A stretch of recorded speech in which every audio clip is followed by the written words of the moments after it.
এটা আমি যতই হাইড করার চেষ্টা করি কখনো হাইড থাকবে না। আমি 4টা বিয়ে করব। তো তাকে এরকম করে বলছি যে আপনি 4টা বিয়ে করবেন না, 4টা বিয়ে করলে তো একটা চাকর লাগবে, ওই চাকর হিসেবে আমার রাইখা দিয়েন। আমি ডিসাইড করি যে আমি গলায় দেবো বা স্লিপিং দেবো, এটা কোনোভাবে সে জেনে যায়। আমি ফেসবুক লাইভে আসছিলাম। Are you crazy? Yes. You are. Facebook লাইভে আসছিলেন আপনি? নামটা কি? আসসালামু আলাইকুম, আমার নাম সাম্মাদ রাফিয়া সুলতানা। বয়স কত? 20। আমি আপনাকে নিরুৎসাহিত করছিলাম, কারণ আমাদের সোশ্যাল মিডিয়ার এনভায়রনমেন্টটা হচ্ছে মানুষ অনেক বেশি জাজমেন্টাল। মানুষ গল্পের ভিতরে ঢোকে না, মানুষ আসলে জানতে চায় না বিহাইন্ড দ্য স্টোরি কি, কিন্তু মানুষ খুব মন্তব্য করতে পছন্দ করে, এবং সেই মন্তব্যগুলো বেশিরভাগ সময় খুব কটু মন্তব্য হয়। আপনি জেনে শুনে এসছেন? আমি সব জানি, আমি অনেক কিছু ভেবে আসছি। So you are mentally ready to go? Yes. শুরু করেন রাফিয়া। আম্মু বলতো যে আমি যখন ছোট ছিলাম, 5-6 বছর ছিলাম, তখন আমি খুব পড়তাম, যখনই সময় পাইতাম। আম্মু আমার এরকম করে বলতো, আমার মনে আছে এখনো, যে মা এত পড়ো না, পড়লে তো পরে সমস্যা হয়ে যাবে। তো আমি আম্মুকে বলতাম না আমি পড়বো। তা আমার আম্মু মূলত প্রাইমারি স্কুলের টিচার। শীতের সকালবেলা পিকনিক হইতেছে, আমি শাড়ি পরবো। তো আম্মুকে বলতেছি যে আম্মু আমি শাড়ি পরবো, আমাকে শাড়ি পরাই দেন। আমি ছোট, আমার স্পষ্ট মনে আছে, এখন আমার মনে আছে। তো আম্মু আমাকে শাড়ি পরাই দিল, তারপরে বলতেছে যে সোয়েটার পরো। তো আমি কান্নাকাটি করতেছি, না শাড়ি পরলে সুন্দর লাগতেছে, আমি সোয়েটার কেন পরবো? সোয়েটার পরলে সৌন্দর্যটা নষ্ট হয়ে যাবে। তো আম্মু আমাকে অনেক জেদ করতেছে। তো আমি রাগ করছি, আমার প্রচন্ড রাগ, আমি ছোটবেলা থেকে খুব জেদি। রাগ করে আমি বারান্দায় গ্রিলে এরকম করে ধরে কাঁদতেছি। তো আম্মু আমাকে ধরতে গেছে, আমি সাথে সাথে মাথা ঘুরে পড়ে যাই। হ্যাঁ, তো পড়ে যাওয়ার প্রায় 5-6 মিনিট আমি সেন্সলেস হয়ে থাকি। এটা কোন ক্লাসে থাকা? ক্লাস না, আমি তখন প্লে নার্সারিতে কোথাও পড়ি না। মূলত আমার যখন বুদ্ধি বয়স হয়েছে, আমি তখন মনে রাখা শুরু করি। তো আমি অনেক ভয় পাই, মাথায় অনেক পানি ঢালা হয়। কয় ভাই বোন আপনারা? 1 ভাই 1 বোন। আপনি বড় না ছোট? আমি ছোট, আমার বড় ভাই আছে। ওকে। এরকম কন্টিনিউয়াসলি 2-3 বার হয়। এটা কি রাগ করেই সেন্সলেস হয়ে যেত? হ্যাঁ, আমি যখন রাগ হইতাম বা এত বেশি রাগ যে সেন্সলেস হয়ে যায়। শিশু বিশেষজ্ঞকে দেখাইলো, পুরা মাথা স্ক্যান করলো, কোনো অসুখ বা রোগ ধরা পড়ে নাই। তো ওষুধ দিল, কাজ হয় না। তো হয় না, গ্রামের মানুষ বলে যে কবিরাজ দেখাও, এই টাইপের কিছু। তো আমাকে অনেক ট্রাই করছে, রংপুর পীরের কাছে পর্যন্ত নিয়ে গেছে। শীতের রাতে আব্বু আমাকে জড়ায় ধরে ওই খড়ের গাদার মধ্যে আমার এরকম করে নিয়ে রাত থাকতো, 2-3 রাত থাকতো, পীরের সঙ্গে দেখা করানোর জন্য। এত বেশি সিরিয়াল? এত বেশি হয় কি, মূলত ঘুমাইতেছি, ঘুমের মধ্যে আমি চিল্লাই উঠতাম, ভয় পাইতাম, আবোল তাবোল বলতাম। আমি পড়াশোনা কন্টিনিউ করতে পারতাম না, বেশি প্রেশার নিতে পারতাম না। তো আমি স্কুলেও রেগুলার যাইতাম না। বাবা মা প্রেশার দিত না? না, দিত না। যখনই প্রেশার দিত আমি রাগ হইতাম, আবার মাথা ঘুরে পড়ে যাইতাম, এরকম অবস্থা। আমি হাই স্কুলে উঠি, ক্লাস 6, 7, 8, 9। আমার একটা অ্যান্ড্রয়েড ফোন কিনছে, তখন স্যামসাং J7 আসছিল বাজারে, আম্মু এটা কিনছিল। আমার মনে আছে 19,500 টাকা দিয়ে কিনছিল। আচ্ছা। তো ওই ফোন, আম্মু তো সারাদিন স্কুলে থাকতো, আমি একটা ফেসবুক অ্যাকাউন্ট, আমি কোন ক্লাসে থাকতে? ক্লাস 9-এ। ক্লাস 9-এ আমার আশপাশ সব ফ্রেন্ডেরই ফোন আছে, আপডেট হয়ে গেছে আর কি। তো আমার ফোন ছিল না, আমি আম্মুর ফোন থেকে একটা ফেসবুক অ্যাকাউন্ট ওপেন করি। আমি তো বুঝতাম না, আমার যে ফ্রেন্ড করে দিত আমি অ্যাকসেপ্ট করে নিতাম। তো এক সময় দেখি যে একটা ফ্রেন্ড রিকোয়েস্ট আসছে, আমি অ্যাকসেপ্ট করছি। দেখি সাথে সাথে ইনবক্স, যে আমি তোমাকে চিনি, তুমি আমাদের পাশের স্কুলে পড়ো, তুমি এই স্যারের কাছে প্রাইভেট পড়ো। আমার 3 বছরের সিনিয়র ছিল। আপনি তাকে দেখে চিনেছেন? হ্যাঁ, চিনছি। ফেসবুকে দেখেই চিনে ফেলেছেন? হ্যাঁ, কারণ আমি দেখতাম আশেপাশে এরিয়াতে, আমি গার্লস স্কুলে পড়তাম, সে বয়েজ স্কুলে পড়তো। স্কুলটার মাঝখানে শুধু একটা রাস্তা ছিল পাশাপাশি। তো আমি বললাম হ্যাঁ আমিও তোমাকে চিনি, আমি দেখছি। তো আমাকে একদিন বলে যে তোমাকে আমার ভালো লাগছে। তো এরকম করে আমরা একটা রিলেশনশিপে যাই। রিলেশনশিপে কি ধাম করে চলে গেলেন? ধাম করে না, 3-4 মাস পর। 3-4 মাস কি কন্টিনিউয়াসলি কথা হচ্ছিল? এর আগে কারোর সঙ্গে কথা হওয়া, কোনো ছেলেকে ভালো লাগা, কারোর প্রতি ফ্যান্টাসি থাকা, ওগুলো কিচ্ছু ছিল না? সো ক্লাস 9-এ ফার্স্ট ওকেই ভালো লাগে, এবং সে আপনার প্রতিবেশী ছেলে? হ্যাঁ। ও কিসে পড়তো তখন? ইন্টার ফার্স্ট ইয়ারে পড়তো। তখন ইন্টার ফার্স্ট ইয়ারে, আপনি তখন ক্লাস 9-এ? ওকে। এই যে ফেসবুকে কথা হচ্ছে, এর আগে কি আপনাদের কথা হয়েছে কখনো, কোথাও কোনো রাস্তাঘাটে কোথাও? না, ফেসবুকে। কখনো কোনো প্র্যাকটিক্যালি কথাও হয়নি? প্র্যাকটিক্যাল কথা, বাট আমি দেখছি, অনেকবার দেখছি, কারণ আমি সেম স্যারের কাছে প্রাইভেট পড়তাম। ও 8 মাস পর হুট করে আম্মু একদিন আমার কথা বলা শুনে রাতের বেলা, হুম আমার ধরছে ওই দিন, বকা দিতে দিতে অবস্থা খারাপ। তো আমি পরে আমার যেমনি হোক তারে কল দেই, কল দেওয়ার পর আমি বলতেছি যে তোমার সাথে হয়তো বা আমার কথা কন্টিনিউ হবে না, আম্মু জানছে। তো বলতেছে আমি তোমার আম্মুর সাথে দেখা করবো। হ্যাঁ, দেখা করবা মানে হুট, কথা নাই বার্তা নাই, হুটার দেখা করবা। তো আমার আম্মুর কলিগ ছিল তার রিলেটিভস, ওকে এটা আমিও আগে থেকে জানতাম, সেও আগে থেকে জানতো। তো পরের দিন সে আমার আম্মু স্কুলে চলে গেল সোজা। ছেলে? হ্যাঁ, সোজা আমার আম্মু স্কুলে চলে গেল, ডিরেক্ট আম্মুকে বিয়ের প্রস্তাব দিছে যে আমি হচ্ছে আক্ট করে রাখতে চাই, আমি আপনার মেয়েকে ভালোবাসি বা এই টাইপের কিছু। আম্মু তাকে বুঝাই শোনাই, বলছে যে তুমি বাসায় যাও, তোমার আম্মুর সাথে আব্বু আম্মুর সাথে কথা বলো। তো সে বাসায় গেছে, বাসায় যাওয়ার পর তার আব্বু আম্মুর সাথে কথা বলছে যে আমি এইরকম একটা মেয়েকে পছন্দ করি, বাসায় জানাজানি হওয়ার পর এরকম হয়েছে। তো তার একটা কাজিন ছিল, মেয়ে কাজিন, এইরকম আপনার রিলেশন করার ইয়েতে সুইসাইড করছে অনেক বছর আগে, 3-4 বছর আগে, তখন 3-4 বছর আগে, 2016 সালে, 3-4 বছর আগে। তোর আব্বু আম্মুর মধ্যে আপনার ভয়, সঙ্গে ঘটনাটা 2016 সালে? হ্যাঁ, মানে তার 3-4 বছর আগে তার ফ্যামিলিতে এরকম একটা সুইসাইডের ঘটনা আছে। সুইসাইডের ঘটনা আছে। তো আব্বু আম্মুর মধ্যে জিনিসটা ভয় কাজ করে যে আমার ছেলে হচ্ছে আপনার অনেক ভালো স্টুডেন্ট, বুয়েটে পড়ার মতো স্টুডেন্ট ছিল সে, ও হি ওয়াজ ভেরি মেরিটোরিয়াস। খুব ভালো, খুব। ওকে ওর হাতের লেখা দেখলাম মানে খুবই ভালো। দেন যদি রাজি না হয়, এরকম বলতেছিল যে রাজি না হলে যে কোনো কিছু করে নিতে পারে। তো তার আব্বু আম্মু আমার আব্বু আম্মুর সাথে কথা বললো, বাট ছেলেটা ছিল অসাধারণ সব দিক থেকে। অসাধারণ বলতে স্টুডেন্ট ভালো, ক্যারেক্টার ভালো। আব্বু আম্মুকে অনেক বোঝানো হয়েছে, তার রিলেটিভস যেটা ছিল সে বোঝানো হয়েছে যে ছেলে ভালো, সে ব্রাইট ফিউচার।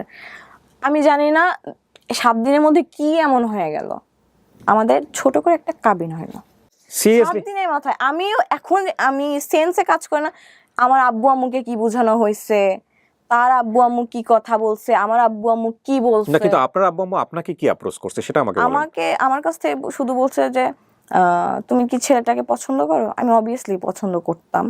সে যখন বাসায় বলছে যে বিয়ে না করলে আমি এটা করবো ওটা করবো, আমার মাথার মধ্যে এটা থট ছিল যে আমার জন্য যদি ছেলেটা সুইসাইড করে নেয় তাহলে আমার কিন্তু সারা জীবন একটা বোঝা হচ্ছে নিয়ে চলা লাগবে। টিনেজ বয়স, এটা নিয়ে আমি কোনো জাজমেন্টে যেতে চাচ্ছি না।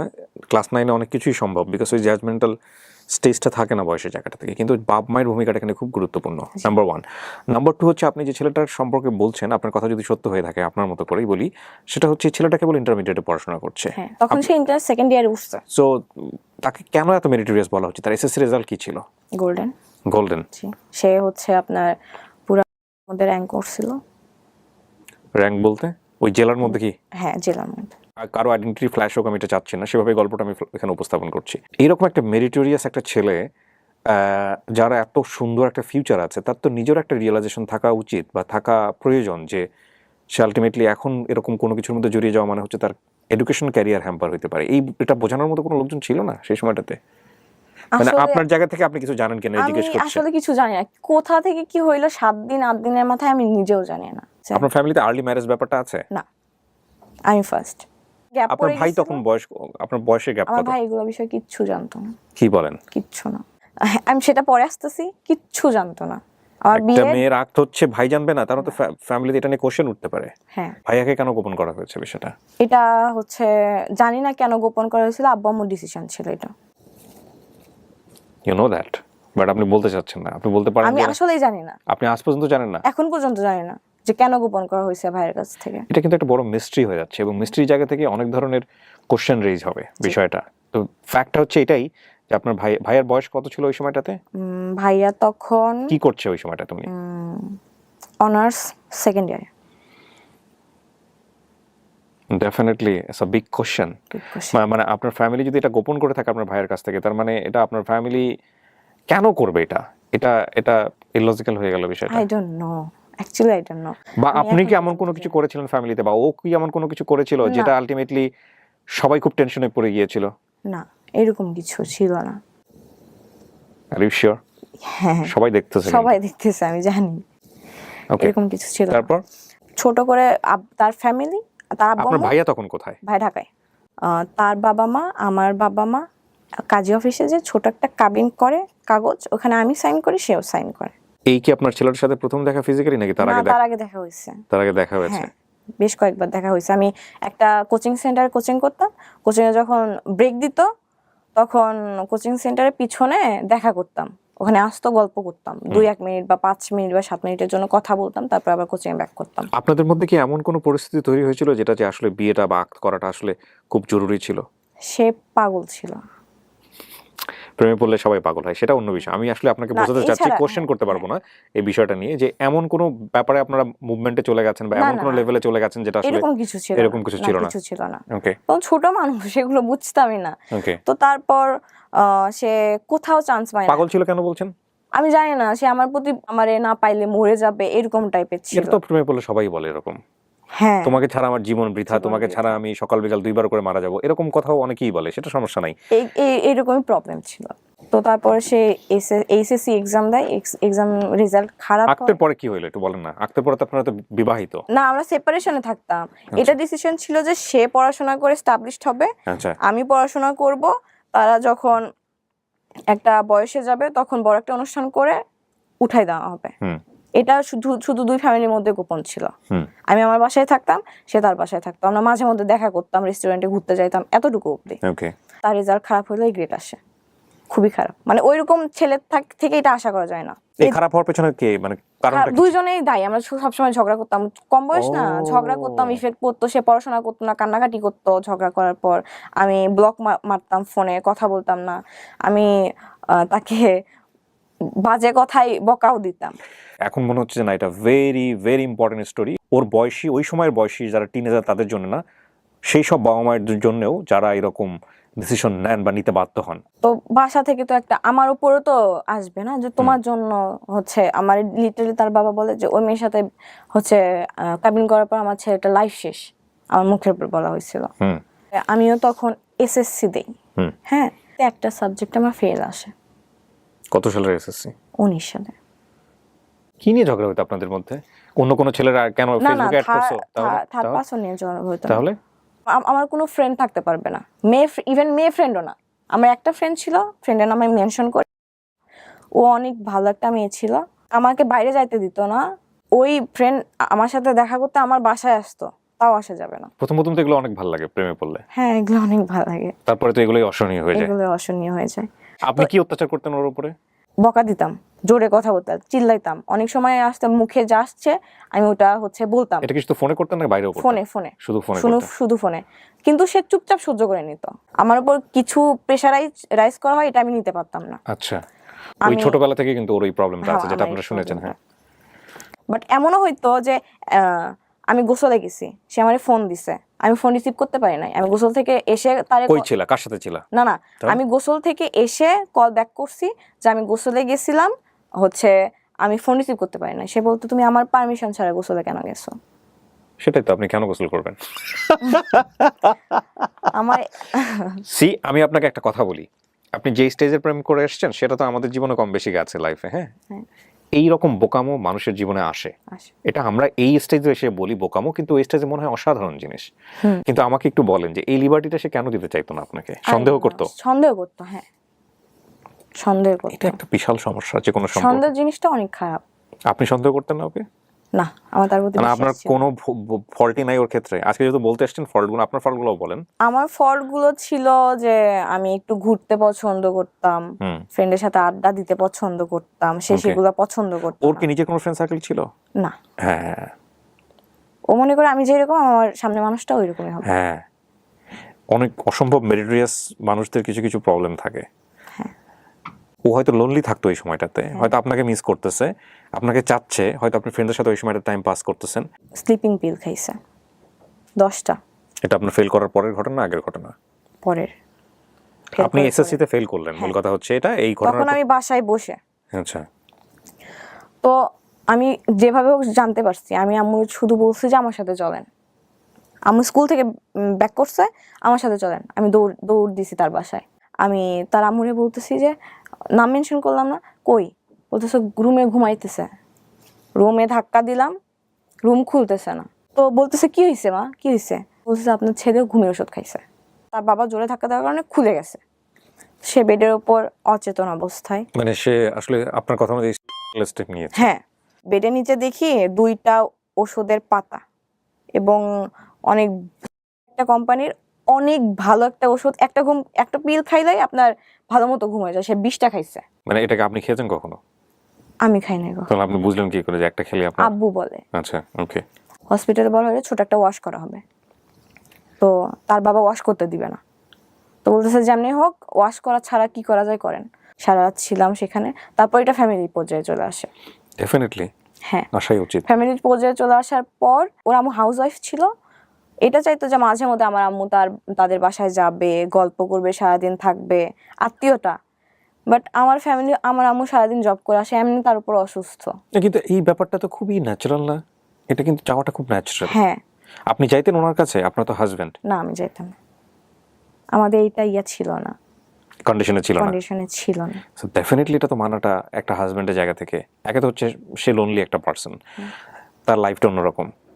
আমি আপনাকে দোষ দিচ্ছি না, এখানে কিন্তু আমি পুরো সিচুয়েশনটাকে ব্যাখ্যা করার চেষ্টা করছি। 8 মাসের টিনেজ বয়সের সম্পর্ক আপনার, এক অর্থ ওরও টিনেজ বয়সের সম্পর্ক, এবং বিয়ে করার পর একটা ছেলে তার ওয়াইফ হিসেবে অটোমেটিক্যালি রাইট চলে আসে। এটা কন্ডিশন, যদিও এটা এত কন্ডিশন, এইসব কন্ডিশন দিয়ে বিয়ে হয় না, প্রথম কথা হচ্ছে এটা।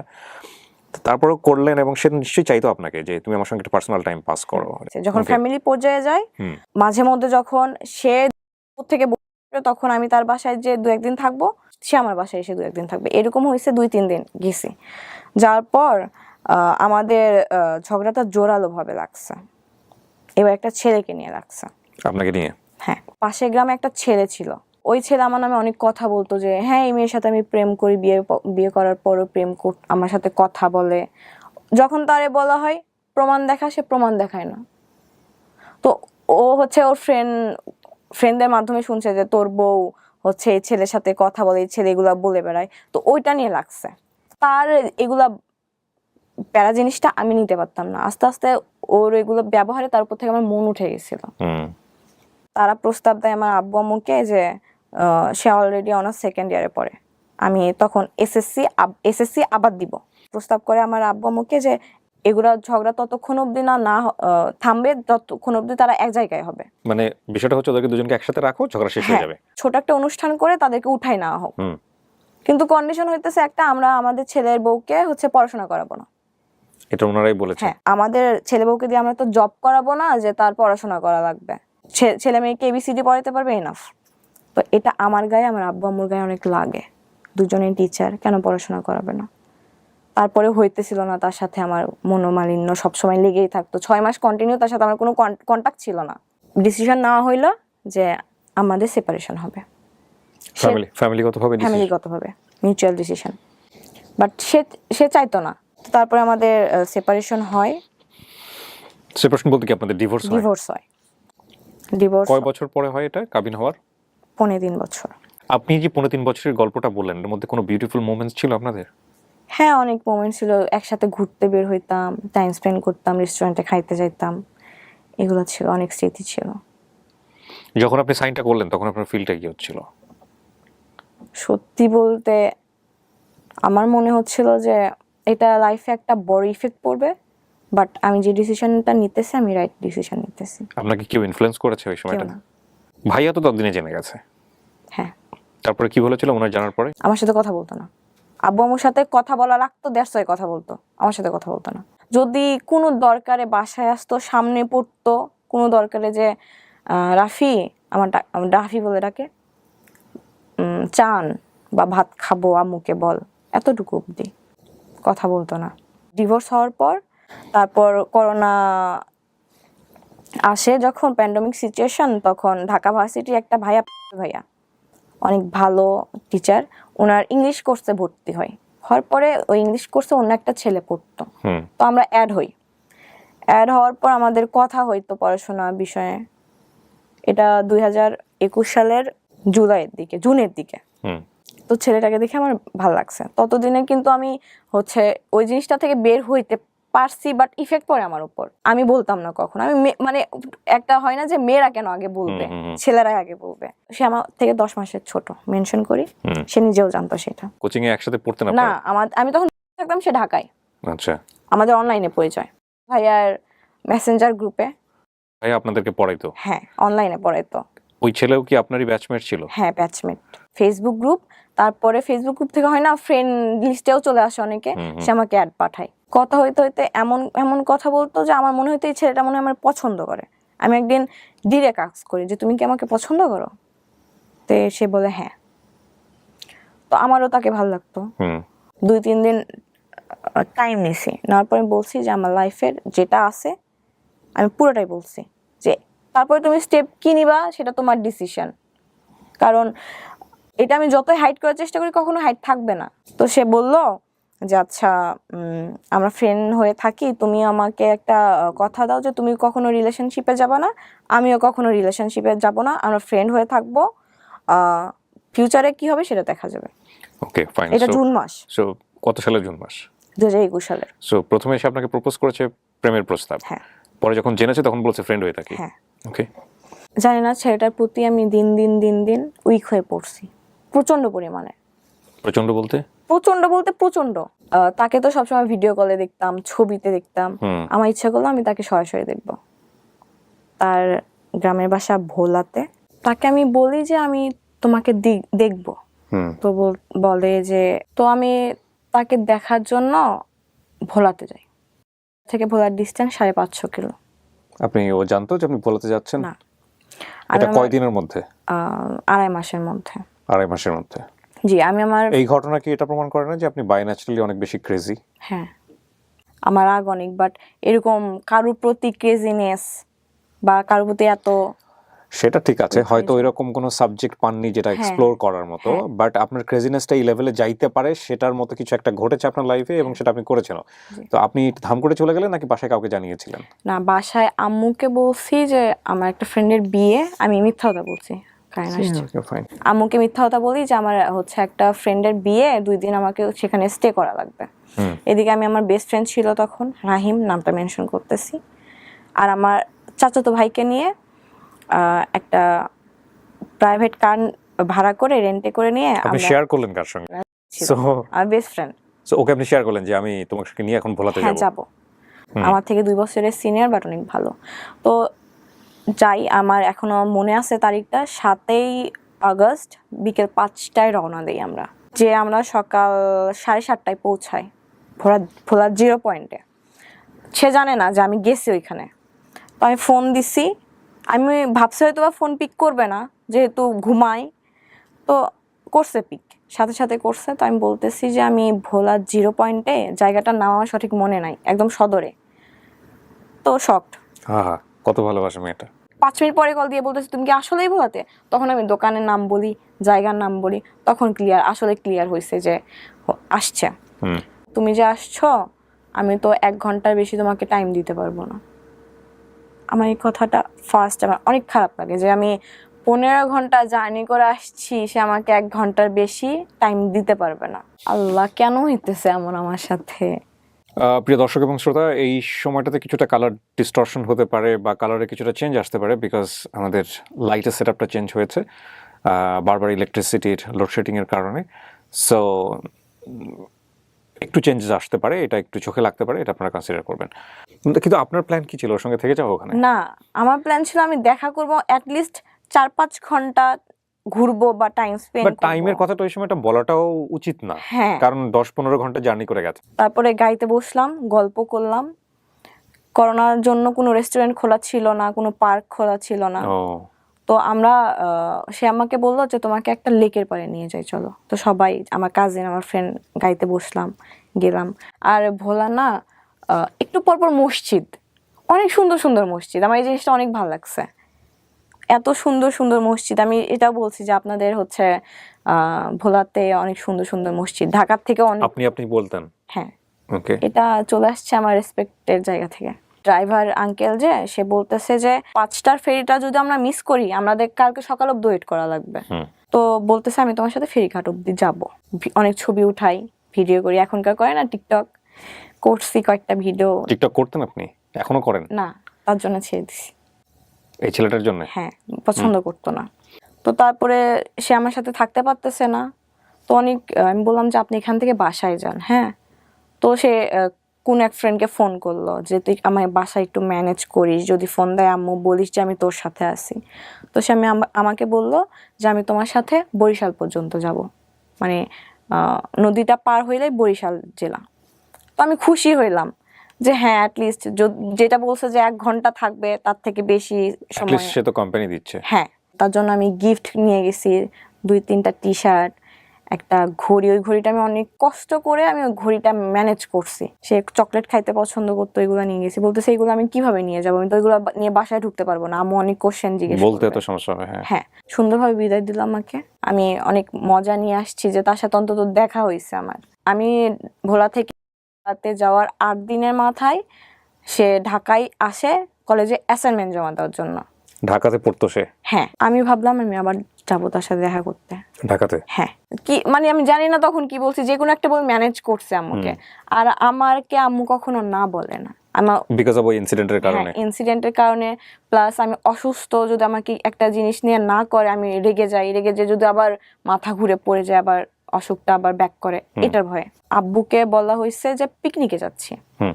তো আমি আমার ওই ফ্রেন্ড আবার ওই কাজিনকে নিয়ে আমি ঢাকায় আসি। ঢাকায় এসে তাকে কল দেওয়া হয়। কল দেওয়া হওয়ার পর 10 নাম্বার, মিরপুর 10-এ কল দেওয়া হয়েছে যে 10 নাম্বারে আছে, আসো। সেও জানে না যে আমি আসছি। আমি আমার ফ্রেন্ডকে দিয়ে কল দেওয়া হয়েছি যে তুমি বলো তুমি আসছো ঢাকায় কাজে, তুমি ওর সাথে দেখা করবা। তো সে আসে, একসাথে খাওয়া দাওয়া করলাম, বসলাম, খাওয়া দাওয়া করলাম।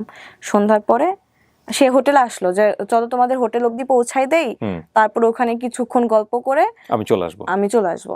সে হোটেল অব্দি আসলো, আসার পরে সবাই মিলে গল্প করলাম 8 ঘন্টা মতো গল্প করে তার বাসা থেকে ফোন আসলো, সে চলে গেল। তো আমি রাতে তাকে কল দিলাম যে কালকে সকাল থেকে বিকাল অব্দি আমাকে টাইম দেওয়া লাগবে আপনার। সে কোনোভাবেই রাজি না, সে অজুহাত দিচ্ছে যে সে কি তখন ঢাকাতে? হ্যাঁ, ঢাকাতে। তার ফ্যামিলি তো ভোলাতে, সে ঢাকাতে কি করে? না, সে তার ফুল ফ্যামিলি ঢাকাতে সেটেলড। তাহলে ওই সময়টাতে সে ভোলাতে ছিল করোনার জন্য। তো সে অজুহাত দেয় যে খালামণির বাসায় যাওয়া লাগবে, আম্মু বের হইতে দেবে না। আসলে এগুলো কিচ্ছু না, আমি তো বুঝি। আমি বাসায় ম্যানেজ করে ঢাকা অব্দি আসতে পারছি, তুমি আমার জন্য সকাল থেকে বিকেল অব্দি টাইম বের করতে পারবা না, তাও ঢাকাতে। মানে কি আপনাকে পছন্দ করতো না? পছন্দ করতো, বাট আমি জানি না কেন চাচ্ছিল না। এই তো আমার ইনসিডেন্ট আছে, এই জন্য আমার থেকে একটু দূরে দূরে থাকতো। ও ফাইন, ইনভলভটাও ওভাবে চাচ্ছিল না। ঠিক আছে, ধরি মাছ না ছুঁই পানি, এটাই। হ্যাঁ, এক্স্যাক্টলি। সে প্রচন্ড চালাক। সে বলতেছে বিকালে বের হবো, বিকালে 1-1.5 ঘন্টা তোমার সাথে লাভ রোডের দিকে যাব, ওখানে কোথাও বসে গল্প করে। লাভ রোড কোথায় এটা? মিরপুর 2-এ। আমি বললাম না, সকালবেলা আমি সকাল থেকে বিকাল অব্দি আপনার সাথে থাকবো, কারণ আমি আসছি আপনার সাথে টাইম স্পেন্ড করার জন্য, আপনি আমাকে 2-3 ঘন্টা কেন দিবেন। তো সকালবেলা বের হয়েছে 10টার সময়, ঘুরছি ঢাকা শহর, যমুনা ফিউচার পার্কে, বসুন্ধরা সিটিতে, পার্ক, রেস্টুরেন্ট। আমার সাথে যতক্ষণ ছিল আমি কখনো এটা ফিল করতাম না যে তার সাথে আমার ফ্রেন্ডশিপ, বয়ফ্রেন্ড গার্লফ্রেন্ড। আপনি এটা ফিল করতেন? আমি ফিল করতাম, সেও ফিল করতো। কিন্তু আপনাদের মধ্যে কোনো ওয়ার্ড দেওয়া হয়েছিল যে তুমি আমার গার্লফ্রেন্ড? না, সে কমিটেড ছিল না আমার সাথে কোনোভাবে। সে তো ক্লিয়ার করেছিল বিষয়টা। হ্যাঁ, ক্লিয়ার করেছিল। তো সেই জায়গাতে সে ট্রান্সপারেন্ট ছিল ডেফিনেটলি। ওই তো ধরি মাছ না ছুঁই পানি। আর আপনি না, কিন্তু আপনার উইকনেস তো আপনি তাকে বুঝিয়ে দিয়েছেন, এখানে আপনি দোষ দিবেন কিভাবে? হ্যাঁ, আপনি যখন তাকে আপনার উইকনেসটা বুঝিয়ে দিচ্ছেন, সে কি ডেফিনেটলি আপনাকে বাধা দিয়েছিল যে না ঠিক আছে তুমি তোমার সীমানাটা মেইনটেইন করো, এর চেয়ে বেশি আগাও না? আমারে বলতো যে হচ্ছে তোমার ক্রেজিনেসটা বেশি হয়ে যাচ্ছে, এটা একটু কন্ট্রোল করো, এটা সবসময় বলতো আমাকে। সে সব দিকে মেইনটেইন করে চলতো, বললাম না, যে আপনাকে ছাড়তেও চাইতো না, আবার ধরতেও চাইতো না, বিয়েও করার তো ব্যাপার স্যাপার আসতোই না, বাট আপনি তার প্রতি উইক ছিলেন, সেটা আপনি মোটামুটি সবভাবে বুঝিয়ে দিয়েছেন। হ্যাঁ, সবভাবেই। সে আমাকে সন্ধ্যার সময় হোটেলে নামায় দিয়ে বাসায় চলে গেল। তো আমি বললাম যে আমি আপনার সাথে কিছু অবধি যাই। সে আমাকে বলে নাই যে তার বাসা মিরপুর, বলছে 10 এলাকায়। বাসা কোথায় আপনি বলে নাই। আমার কি করছে, মিরপুর কেন বলে না বুঝতে পারছেন তো? হ্যাঁ, তো সে হচ্ছে আমাকে মিরপুর 2-এ শপিং সেন্টার আছে, ওই অবধি হেঁটে নিয়ে গেল। হেঁটে নিয়ে বলতেছে আমার বাসায় এইদিকে, তুমি হচ্ছে কিছু কেনাকাটা থাকলে শপিং এ করো, আমি বাসায় যাই। রাতে 10টার বাস করব, ব্যাক করলাম। যখন গাড়িতে উঠি আমাকে বলে যে তোমাকে আমি বিয়ে করতে পারবো না, এটা ক্লিয়ার থাকো, তোমার সাথে আমার কিছু পসিবল না। বিয়ের কথাবার্তা হচ্ছিল আপনাদের মধ্যে? আপনি ওকে অফার করেছিলেন বা এরকম কোনো কিছু কি না, বলছিলেন? সে নিজের থেকে বলে যে তোমার সাথে আমার কোনো ফিউচার নাই, because of you have a incident. এটা সে আপনি যখন গাড়িতে ওঠেন তখন বলে? হ্যাঁ, আমি সে আগ বাড়ায় কেন বলতেছিল এই কথাগুলো? আমি জানি না কেন আপনি কি তার কাছ থেকে বলতেছিল। চাচ্ছিলেন বিষয়গুলো? না, আমি কিছু না, এগুলো বিষয়ে কোনো কথা হয় নাই যে, অথবা আপনার অ্যাটিটিউড দেখে সে শঙ্কার মধ্যে ছিল হ্যাঁ যে শঙ্কার মধ্যে ছিল যে ভবিষ্যতে প্রবলেম হইতে পারে আমার জন্য, যে কারণে সে বারবার আপনাকে ক্লিয়ার করছিল? বারবার ক্লিয়ার করতেছিল। তো ওই দিন আমি এসি গাড়ি তো প্রচন্ড কান্না করতেছিলাম, ফুপাই ফুপাই কান্না করতেছিলাম। গাড়ির ম্যানেজার আসছে, এসে বলতেছে, আমার ফ্রেন্ড আমার পাশে বসেছিল, যে স্যার কিছু হয়েছে, প্রবলেম? তো আমার মুখ চেপে ধরছে, আমি কান্না করতেছিলাম কন্টিনিউয়াসলি। বলতেছে না, একটু ফ্যামিলি প্রবলেম, ওর মিথ্যা কথা বলা, ওর আম্মু একটু অসুস্থ। আমি সারা রাস্তা কান্না করছি, 5 ঘন্টা 6 ঘন্টা ছিলাম, কান্না করছি। সকালবেলা আমি বাসায় গেছি, যে আমার নিজের চেহারা আয়না দেখে আমি নিজে ভয় পাইছি, চোখ এইরকম আলুর মতো হয়ে গেছিল।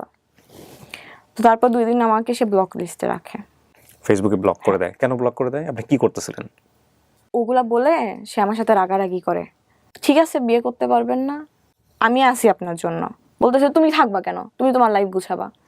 সে না থাকুক আমার লাইফে, বাট আমি কি করব সেটাতে হস্তক্ষেপ করতেছে। তো এগুলা নিয়ে সে রেগে গেছে, রেগে যাওয়ার পরে তো আমাকে ব্লক করছে, ফোন নাম্বার ব্লক। বেসিক্যালি ছেলেটা ভয় পেয়ে গেছে। হ্যাঁ, ফোন মানে নাম্বার। ওর ক্রেজিনেস দেখে ভয় পেয়ে গেছে। ও চলে আসতেছে ভোলাতে, আবার চলে আসতেছে ঢাকাতে, ফ্রেন্ডদের নিয়ে হোটেলে থেকে ওর সাথে মিট করতেছে। So it is extreme craziness মানে ওর জন্যে। ইন্টারমিডিয়েটে পড়া, সেকেন্ড ইয়ারে পড়া একটা ছেলে। হ্যাঁ। তো তারপর সে আমাকে 2 দিন ব্লক করে, 2 দিন পর ব্লক খুলে। তখন আগস্ট 12-13 তারিখের দিকে। কত সাল? 2021। 2021-এর। ভালোই চলতেছিল, কথাবার্তা হচ্ছিল, সুন্দর কথাবার্তা হচ্ছিল। একটা রিলেশনশিপ যেভাবে বিল্ড হয় সব ঠিক আছে। আমাদের কথাবার্তা বুঝে কেউ বুঝবে না যে আমরা ফ্রেন্ড, জাস্ট ফ্রেন্ড, এটা কেউ বুঝবে না। আমরা রিলেশনশিপের মতোই কন্টিনিউ করতেছিলাম, বাট ট্যাগটা ছিল না। তো আমার স্পষ্ট মনে আছে যে আমি রাত 3টার সময় আমার বেস্ট ফ্রেন্ডকে কল দিই, আমি কালকে ঢাকা যাব। তো বলে কেন, কি হয়েছে, সব খুলে বললাম। ওরা কখনো বোঝায় না আপনাকে যে থাম, একটু রাগ, এটা হ্যাঁ হ্যাঁ, কন্ট্রোল কর? বুঝাই। কিন্তু ওরা বুঝে যে আপনাকে বলে লাভ নাই এসব। না, বলে লাভ নাই, আমি যেটা বলবো সেটাই। আমরা জ্যামে আটকে গেছিলাম, তো রাত 12টার সময় আমরা ঢাকাতে পৌঁছাই। তো আমি একটা আপুর বাসায় ছিলাম। দেন সকালবেলা 10টার সময় আমরা বের হয়েছি, আমি কল দিছি যে আমি ঢাকায় আছি, আপনি কোথায় আছেন, বলেন, আমি আপনার সাথে দেখা করব। তো বলছে তুমি ঢাকায় কেন? আমি বলতেছি আমার কাজ আছে আপনার সাথে, এই জন্য আমি ঢাকায় আসছি। তো বলতেছে যে আমি দেখা করতে পারবো না, আমি খালামণির বাসায়। মিথ্যা কথা বলতেছে। সে বললো যে তুমি এই রেস্টুরেন্টে আসো, আমি আসতেছি। তো তারপর যে শুনে এটা আমার সাথে প্র্যাঙ্ক করা হয়েছে। প্র্যাঙ্ক করছে? হ্যাঁ, যে আমাকে বোঝার জন্য যে আমি কি রিয়াকশন দেই। তারপর মেয়েটাকে নিয়ে আসো। মেয়েটাকে সাথে আমার কথা হয়েছে। কিন্তু বলেন যে আপনি মেয়েটাকে নিয়ে আসো এখানে, আমি প্র্যাঙ্ক করছে কিনা আনছে। হ্যাঁ, কথা হয়েছে, প্র্যাঙ্ক ছিল, তারা প্ল্যান করে করছে এটা। আসলে প্র্যাঙ্ক ছিল? হ্যাঁ, আসলেই ছিল। ওকে। আমার তখন প্রচন্ড রাগ উঠছে। ওঠার পরে বলতেছে, শান্ত করলো, অনেক কিছু বুঝাই। তো ঠিক আছে, আসছি যখন, থাকি 2-1 দিন, আপনার সাথে ঘুরি। তো তারপরে আমি ব্যাক করি পরের দিন। তো আমার এটা প্ল্যান ছিল যে আমি ঢাকায় শিফট হব। ঢাকায় শিফট হওয়ার একটাই রিজন যে আমি তার কাছাকাছি থাকবো। হ্যাঁ, ঝগড়া হলে ব্লক দিয়ে দেয়, শেষ, আর কোনো যোগাযোগের কোনো ওয়ে নাই। তো তার বার্থডে ছিল, এটা কাহিনী, আমি গেছি ঢাকায় আপনার 5ই অক্টোবর থেকে 9 অক্টোবর অবধি ছিলাম। তার বার্থডে ছিল 16 অক্টোবর। ওকে। আমি খুব অসুস্থ হয়ে পড়ি 12 অক্টোবর। আমাকে স্যালাইন পুশ করা হয়। আমার প্ল্যান ছিল আমি 16 অক্টোবর তাকে সারপ্রাইজ দেবো ঢাকায়, কিন্তু সামহাও আমি একটু সুস্থ হই। সুস্থ হওয়ার পর আমি আমার ওই ফ্রেন্ডকে নিয়ে আবার ঢাকায় যাই 15 তারিখে রাতের বেলা। ওকে। তো তাকে সারপ্রাইজ দেই, সে খুশি হয়েছে। ওই রাতে আবার আমরা ব্যাক করি। তারপর সে আমার কথা শোনাইতেছে যে আমি যদি আমার একটা ছেলে ফ্রেন্ডকে নিয়ে, মেয়ে ফ্রেন্ডকে নিয়ে যাই তোমার সাথে দেখা করতে, সারা রাত ছিলাম সেই মেয়ের সাথে গাড়ির মধ্যে, তোমার কেমন ফিল হবে? তো আমি আমার ভুলটা বুঝতে পারছি যে যেটা কন্টিনিউ হইতেছে এটা ঠিক হইতেছে না, বা আমি বেশি পাগলামো করতেছি। তার মানে আপনি যদি একটা মানুষকে 20 কেজি ভালোবাসেন, সে মানুষ কিন্তু আপনাকে 2 কেজি ভালোবাসবে। এটা নিয়ম। তো আমি বললাম যে আচ্ছা সরি, আর এটা নেক্সট টাইম আমার রিপিট হবে না। সে এটা নিয়ে আমার অনেক কথা শোনাইছে, আমি বারবার সরি বলছি, বারবার সরি বলছি, যত সরি বলিস সে আরও তত কথা শোনাই। তো আমি এক পর্যায়ে চুপ হয়ে গেছি, সরি বলা বন্ধ করে দিছি। 15 দিন কন্টিনিউয়াসলি সে আমার সাথে রুড বিহেভ করে গেছে। এই বিষয়টা নিয়ে সে আমার সাথে ব্রেকআপ করে। এটা আপনার অক্টোবরের 25 তারিখে, না 26 তারিখে। আমি 27 তারিখে আবার ঢাকায় আসি। তার বাসা তখন আমি চিনি, তো বাসা নিচে যে আমি কল দিই যে আপনার বাসার নিচে আপনি একটু নামেন। তো নামছে, আমার সাথে আমার আপু ছিল, একটা আপু। তো তাকে বুঝাই যে আপনি সিলি রিজনের জন্য আপনি আমার সাথে ব্রেকআপ করলেন কেন। তো তাকে বুঝাই, অনেকক্ষণ যাবত বুঝাই, বুঝানোর পরে ঠিক আছে ঠিক আছে ঠিক আছে করার পর তখন আপনার ইন্টারভিউ পড়েন? হ্যাঁ বললাম, তখন হচ্ছে অক্টোবর মাস, নভেম্বর ডিসেম্বরে এক্সাম। তো বুঝানোর পরে আমি হচ্ছে আরেকদিন স্টে করি, তারপরের দিন এক্সাম ছিল। তো আমি আরেকদিন স্টে করছি, এক্সাম শেষ করে তার সাথে আমি একটু টাইম স্পেন্ড করে আমি বাসায় ব্যাক করব।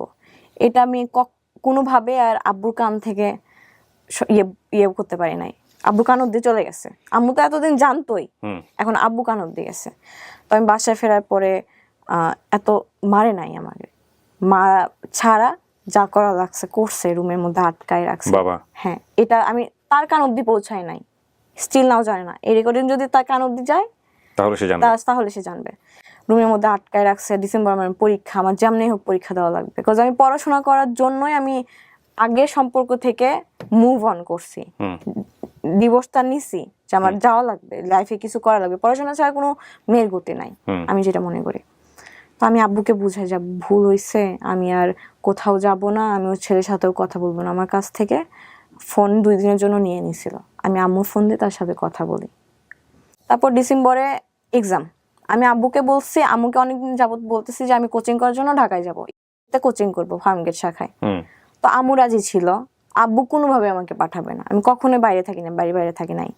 আর আব্বু মনে করতো যে আমি বাইরে থাকলে দুষ্টামি করবো, এই জন্য রাজি হচ্ছিল না। তো আমার 5 তারিখে এক্সাম ছিল, 7 তারিখে এক্সাম ছিল। এক্সাম দেওয়ার পর আমি বাসায় বলি আমি কিন্তু যাবোই ঢাকায়, তো আব্বু কোনোভাবে পাঠাবে না। তো আমি বললাম তাহলে আমি এক্সাম দিব না। তো আব্বু বলছে দিস না, সেটা তোর। বাবা তো তখন জানে আপনার ঢাকায় আসা মানে কি? হ্যাঁ, আব্বু জানতো। তো দিস না বলতেছে এক্সাম দিবি না, দিস না, সেটা তোর সমস্যা। তো আম্মু আমাকে অনেক বুঝাইলো যে আচ্ছা আমি ম্যানেজ করবো, আমি তোমার আব্বুকে বুঝাবো, তুমি এক্সামটা দাও। এর মধ্যে ভাইয়া ইনভলভ হয়ে গেল। আব্বু ভাইকে ফোন করে বলছে, আব্বু ভাইয়া তখন ঢাকাতে? ভাইয়া ঢাকাতে। ভাইয়াকে বলছে 9টার সময়। আপনি যে ঢাকায় আসতেন আপনার ভাইয়া জানতো না? না, ভাইয়াকে বলছে রাত 9টার সময়, ভাই 10টার বাসে চলে আসছে ওই তখনই। আমি ভাবছি এবার আমার শেষ, আমার এক্সাম শেষ, আমার লাইফ শেষ। ভাইয়াকে প্রচন্ড পরিমাণ ভয় পাই, প্রচন্ড গম্ভীর টাইপের, বাট একবার আগ হইলে শেষ। সকাল সারা রাত আমি ঘুমাই নাই, তাকে টেক্সট করতেছি যে আমার ভাই আসতেছে, শেষ, আমার ঢাকা যাওয়া শেষ, আমার এক্সাম দেওয়া শেষ, আমার সব শেষ। আয়সা আমাকে রুমের মধ্যে বন্দি করে রাখবে। তো বলতেছে যে তুমি তোমার সাথে আমার যা ছবি ছিল, স্মৃতি ছিল, সব ডিলিট করে দাও। তো আমি জাস্ট এটা মনে করতেছিলাম যে এরকম একটা কিছু আসবে। তো ডিলিট করে দাও। তো আমি তার কথার প্যাচে পইরা সব ফোন থেকে ডিলিট করে দিছি যে ভাইয়া দেখলে প্রবলেম হবে। না, সে কি বোঝাচ্ছিল আপনাকে? মানে ভাইয়া দেখলে প্রবলেম হবে, সেজন্য ডিলিট করো? হ্যাঁ। তো আমি ডিলিট করছি। ভাইয়া এসে আমার ফোন চেক করে নাই, ভাইয়া এসে জাস্ট আমার রুমের দরজাটা লাগাই দিছে। আম্মু ধাক্কাইতেছে, একটা লাঠি নিছে, মোটা লাঠি, এত বড়। তো বলতেছে কি হয়েছে বল। আমার অফিস আছে, আমি সবকিছু ছাইরা আসলাম, তো সমস্যা কি? একবার লাইফে এত কিছু ফেস করে আসছোস, তারপরে তো শিক্ষা হয় নাই। তো আমি জাস্ট চুপ, আমি কোনো কথা বলতে, আমার হাত পা কাঁপতেছে লিটারালি। তো আম্মু জানালা দিয়ে ইয়ে করতেছে যে ওকে মেরো না, বড় হয়েছে, মায়ের দিয়ে কোনো লাভ হবে না, বুঝাও। তো ভাইয়া বুঝাইলো, আমাকে মারে নাই। বলতেছে ভাইয়ার কথা হইতেছে যে তুমি ঢাকায় গেলে তোমার সাথে আমার সম্পর্ক থাকবে না। হ্যাঁ, আর তুমি যদি পরীক্ষা না দাও, আমি বলছি যে আমি এইচএসসি পরীক্ষা দিব না, অ্যাটেন্ড করবো না, 2টা পরীক্ষা অলরেডি হয়ে গেছে, তাহলে তো ভুলেই যাবা তোমার ভাই না, মানে ভাই বলতে কেউ ছিল ঢাকায় আপনি যাওয়ার জন্য এত ক্রেজি কেন, মানে তার জন্য। জাস্ট মিট করবেন না? তার আশেপাশে থাকবো আমি, ঢাকায় সেটেল হওয়ার প্ল্যান বাট ছিল। পরীক্ষা তো আপনি দিচ্ছেন তখন কলেজে, হ্যাঁ তো পরীক্ষাটা দিয়ে না আপনি ঢাকায় আসবেন, হ্যাঁ, তো তার আগে আপনি ঢাকায় আসেন? তার আগে বলে দিছে যে আমার আগে ঢাকা পাঠাবে না। ও তার আগে বলে দিছে ঢাকা পাঠাবে না? হ্যাঁ, এই জন্য আমার এত ক্রেজিনেস। ওকে। তো ভাইয়া অনেকক্ষণ যাবত বলতেছে তোর হচ্ছে ছোট থেকে বেসিক জিনিসটা নাই, তোর পড়াশোনা হবে না, তুই একটা কাজ কর। ভাইয়া আবার সিএসসি সাবজেক্টে পড়তো ভাইয়া হচ্ছে অনেক ভালো প্রোগ্রামার, আমি তোকে একটা ল্যাপটপ কিনে দিচ্ছি, তুই এই লাইনে চলে আয়, আমি তোকে কাজ দিব, তুই মান্থলি 30 থেকে 35 হাজার টাকা ইনকাম করতে পারবি ঘরে বসে? হ্যাঁ। তো আমি বললাম এটা কোনো কথা, আমি পড়াশোনা করব না। বলতেছে এই পরীক্ষা দে, পরীক্ষা দেওয়ার পরে আর কোনো কাজ নাই। তো এটা একটা অপশন। আর একটা অপশন হচ্ছে তুই বাসা থেকে পাবলিকের জন্য প্রিপারেশন নে, তুই যে কোনো একটা ভার্সিটিতে যদি ওয়েটিং লিস্টেও থাকিস, আমি তোকে কথা দিচ্ছি আমি পরের বছর তোকে ঢাকায় নিয়ে কোচিং করাবো। তো অলরেডি আমার 1 বছর কিন্তু গেছে এইদিকে, আমি আর চাচ্ছি না আমার 1 বছর গ্যাপ যাক। তো আমি বলতেছি যে ভাইয়া এটা আমার পক্ষে পসিবল না। আমি ভাইয়ার পা ধরে কান্না করছি। ভাই বলতেছে আমি তোমাকে ঢাকায় নিব না। মানে পা ধরে কান্না করছেন যে ছেলেটার কাছাকাছি থাকবেন আপনি? হ্যাঁ, আমি ঢাকায় যাব। কি বলতেছিলেন ভাইয়া যে আমি ওকে অনেক পছন্দ করি? না ভাই, ও কথা জানে না ভাইয়া, তখনও জানে না ভাইয়া, এখনো জানে না, স্টিল নাও জানে না। কি বলেন? তো না জানলে ভাইয়া কেন আপনাকে? মনে করতেছে যে আমি ঢাকায় গেলে বেয়াদব হয়ে যাব, হচ্ছে দুষ্টামি করব, এগুলোর জন্য ভয় পাইতো ফ্যামিলি থেকে আমাকে নিয়ে। এই জন্য ঢাকায় আসলে হয় না যে অনেক ছেলেরা ড্রাগ অ্যাডিক্টেড হয়ে যায়, ওকে, এগুলা নিয়ে ভয় পাইতো। আপনি কখনো ট্রাই করেছেন? জীবনে না, কখনোই না। তো এত ভয় কেন পাবে যেখানে ভাই ঢাকাতে আছে? আপনাকে ইনসিডেন্ট হয়ে গেছে আমার লাইফে। আপনার ভাই ম্যারিড ছিল ওই সময়টা? না না না ভাইয়া, ভাইয়ের সঙ্গে আপনি থাকতে পারতেন। ভাইয়া তো হচ্ছে উত্তরাতে থাকতো, উত্তরা থেকে ফার্মগেট তো অনেক দূর হইতো। বাট আপনি ফার্মগেটেই থাকতে চাচ্ছেন এরকম কথা বলেছেন? হ্যাঁ, কারণ ফার্মগেট আমার হচ্ছে কোচিং। এটা তো ম্যানেজ করা যেত হ্যাঁ। সামহাও। জানি না আমি এত কেন ক্রেজি হলো বিষয়টা নিয়ে, যেহেতু জানে না সে ছেলেটা সম্পর্কে। তারপর ভাইয়া জাস্ট বললো যে আমি তোমাকে ঢাকায় নিব না। আসার সময় বললো আমার একটা বিড়াল ছিল, আমি অনেক শখ করে কিনছিলাম। আমি টাকা জমাই 25,000 টাকা দিয়ে বিড়ালটা কিনছিলাম। ভাইয়া বলে যে ওই 25,000 টাকা দিয়ে আপনি একটা বিড়াল কিনছেন? হ্যাঁ। কত ঘুরে বেড়ায় আশেপাশে? পার্সিয়ান ক্যাট ছিল। ওকে। তো বলতেছে এই বিড়ালটা তুমি সেল দিবা। আমি ওকে 6 মাস নিজের কোলের মধ্যে নিয়ে ঘুমাইছি। তো না হইলে হচ্ছে তোমার ঢাকা যাওয়ার সম্ভাবনা নাই। তো কারণ ছিল, রিজন ছিল, বিহাইন্ড দ্য রিজন হইতেছে যে আমি ঢাকায় যাওয়া আসি করছি, এগুলোর জন্য আমার হিউজ পরিমাণ টাকা ধার হয়ে গেছিল। হিউজ অ্যামাউন্টটা বলতেছে না। তো এটার জন্য ভাই রেগে গেছে, এটার জন্যই মূলত রেগে গেছে। ধার করতেন কার কাছ থেকে? আমার ফ্রেন্ড হচ্ছে যে আমার সাথে আসতো, ও দিত। তো ওর কোনো গার্লফ্রেন্ড ছিল না? ও আপনাকে পছন্দ করতো? না না না না, এই টাইপের কিছু না, আমাদের মধ্যে অনেক ভালো ফ্রেন্ডশিপ। প্রচন্ড কষ্ট, 6 মাস একটা প্রাণীকে কোলের মধ্যে নিয়ে। তো 1 তারিখে আমার বার্থডে ছিল, তো আমি রাত 12টার সময় ফোন নিয়ে বসেছিলাম যে আমার বয়ফ্রেন্ড আমাকে উইশ করবে। তো 12টা বাজছে জাস্ট, তখনই একটা আননোন নাম্বার থেকে কল আসছে। আমি ভাবছি সে অন্য নাম্বার থেকে কল দিছে। কল পিক করে আমি দেখি যে অন্য একটা ছেলের কণ্ঠ। 10 সেকেন্ড কথা বলছি আমি বলতেছি তুই রাখ, আমার একটা ফ্রেন্ড, তুই রাখ, আমি তোরে পরে কল দিচ্ছি। এই 10 সেকেন্ডের মধ্যে আমার ফোন ওয়েটিংয়ে পাইছে। ও হ্যাঁ, আমার বয়ফ্রেন্ড।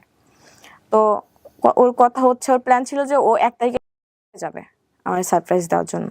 তো সে আমাকে ফোন দিয়ে র্যান্ডমলি শুভ জন্মদিন, হচ্ছে দিন ভালো কাটাও, এরকম টাইপের উইশ করে রেখে দিল। আমি বুঝলাম না কেন এটা হলো, আমি তো জানিও না ওয়েটিংয়ে পাওয়ার পরে এরকম সিচুয়েশন হয়েছে। তো দেখি আমার সবখান থেকে ব্লক করলো। 10 সেকেন্ড কেন ওয়েটিংয়ে পাইছে? আমি আমার গার্লফ্রেন্ডকে আমি ফার্স্টে উইশ করব, আমি ওয়েটিংয়ে পাবো কেন? এইটা তার কনসেপ্টটা ছিল এরকম। আমি তো ওই দিন বের হবই না, সে আমাকে ব্লক করছে। ড্রেসটা তার গিফট করা, আমি ইচ্ছা করে পরে আসছি। ও তো ঢাকায় যাওয়ার পর হচ্ছে তার সাথে যোগাযোগ করি ফ্রেন্ডের মাধ্যমে। সংসদ ভবন হয় হচ্ছে আপনার ফার্ম গেটের এলাকায়। তো আমি বলি ওখানে দেখা করেন। সে আমার ওখানে আসলো, আসার পরে বলে যে আমি তোমার সাথে কন্ট্যাক্ট কন্টিনিউ রাখতে পারবো না। সে স্কোপ পাইলে আমার সাথে কন্ট্যাক্ট অফ করার ট্রাই করতো। তো ওখানে আমি কান্না করে দিছি, মারাত্মক লেভেলের কান্না। তো আমার কান্না দেখে তার একটু খারাপ লাগছে, বুঝাইলো ঠিক আছে কন্টাক্ট অফ করা লাগবে না, যেমন আছে অমন থাকি। আচ্ছা ঠিক আছে। আমি জানুয়ারি মাস ফেব্রুয়ারি মাস পুরোটা ঠিক ছিল। আমি ধুমসে পড়ছি জানুয়ারি ফেব্রুয়ারিতে, 3টা 4টা অবধি পড়তাম ভোর, যে আমার চান্স পাওয়া লাগবে ইউনিভার্সিটিতে। হ্যাঁ, কারণ আম্মুকে আমি এটা কথা দিয়ে আসছি, আম্মুকে সারা জীবন অনেক পেইন দিছি। তো আমি হুট করে অসুস্থ হয়ে যাই মার্চে, আবার আমার ওই প্রবলেমটা দেখা দেয়, আমি আবার হ্যাঁ সেন্সলেস হয় ওটা। তো এটার প্রেশারটা যাইতেছিল একটু তার উপর, যে আমি একটুতে রেগে যে তার উপর হচ্ছে একটু চিল্লাইতাম যে এখনই দেখা করেন, তারও কিন্তু অ্যাডমিশন। সে বলতো আমি তোমার সাথে দেখা করতে পারবো। তখন তো আপনি ঢাকাতেই? হ্যাঁ, তাও বলতো আমি দেখা করতে পারবো না। কোথায় থাকেন আপনি তখন? আমি ফার্মগেট থাকি। ফার্মগেট থাকেন কেউ থাকে কারো বাসায়? না, হোস্টেলে। হোস্টেলে থাকেন। সপ্তাহে 3 দিন কোচিং থাকতো, 3 দিন দেখা করতো, এমনিতেই আলাদাভাবে দেখা করতো না। আমিও বুঝতাম তার পড়াশোনা আছে, তো আমি এরকম অসুস্থ হয়ে যাওয়ার পর আমি আর পড়াশোনাটা কন্টিনিউ করতে পারি না। তো আমার এগুলো পাগলামো দেখে আমি সেন্সলেস হয়ে যাই। তো আমাকে বাসায় পাঠাই দিল, যে তুমি বাসায় যাও, কয়েকদিন থেকে আসো, ভাল লাগবে। তো গেলাম বাসায়, থাকলাম, আমাদের ঝগড়া হইতো। সে স্কোপ পাইলে আমার সাথে কন্টাক্ট অফ করার কথা বলতো, আর আমি পাগল হয়ে যাইতাম। হাজব্যান্ডের সাথে যখন আমি ছিলাম, বিয়ের পরে যে সম্পর্কটা হয় একজন হাজব্যান্ড ওয়াইফের মধ্যে, সেটা আমি তার কাছ থেকে হাইড করছিলাম। আচ্ছা, এবং সে সেটা বিশ্বাস করেছিল? হ্যাঁ। তো সিচুয়েশনালি তাকে জানানোর প্রয়োজন হলো কেন? সে আমি জানাইছি ইচ্ছা করে যে কতদিন আর হাইট রাখবো। ওকে। তো হচ্ছে সে কান্না করতেছিল, এটা নিতে পারে নাই। তো বলতেছে আমি এটা সহ্য করতে পারতেছি না, আমি তোমার সাথে সম্পর্ক রাখবো না। ওকে, মানে সে বিয়ে মানতে পারে কিন্তু ওই ধরনের সম্পর্ক মানতে পারতেছে না।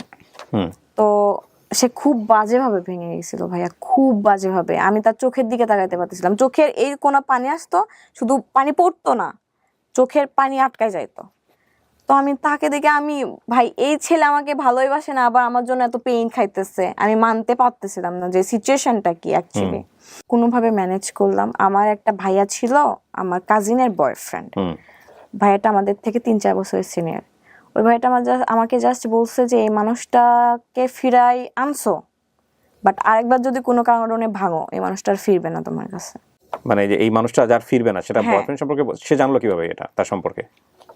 সবাই জানতো, আমার কাজিন, আর আমার কাজিন জানতো, তো আমার কাজিন তাকে বলছে। মানে এটা তার জায়গা থেকে একটা পরামর্শ দিছে? হ্যাঁ, পরামর্শ দিছে, মানে আপনার বয়ফ্রেন্ড সম্পর্কে, যেহেতু একটা ধাক্কা পাইছে, আরেকটা ধাক্কা যদি পায় কখনো, সে আর কখনো ফিরবে না। ওকে।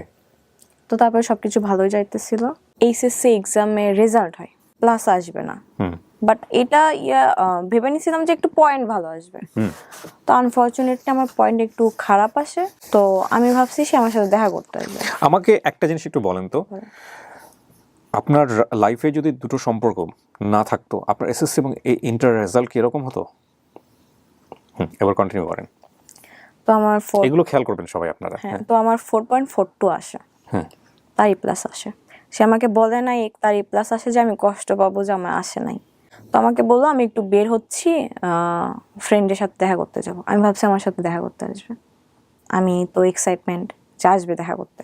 পরে দেখি সে তার একটা মেয়ে ফ্রেন্ডের সাথে দেখা করতে গেছে। পরের দিকে সে প্রচন্ড লেভেলের ইগনোর করতো। আচ্ছা, মানে এক্সেস লেভেলের কথা বলতো, দিনে 2 মিনিট বা 3 মিনিট, 5 মিনিটও কমপ্লিট না, মানে দেখা করতেই চাইতো না। বিহারের মতো নিজেই ফোন দিতাম, ব্লক করতো, আনব্লক করতাম।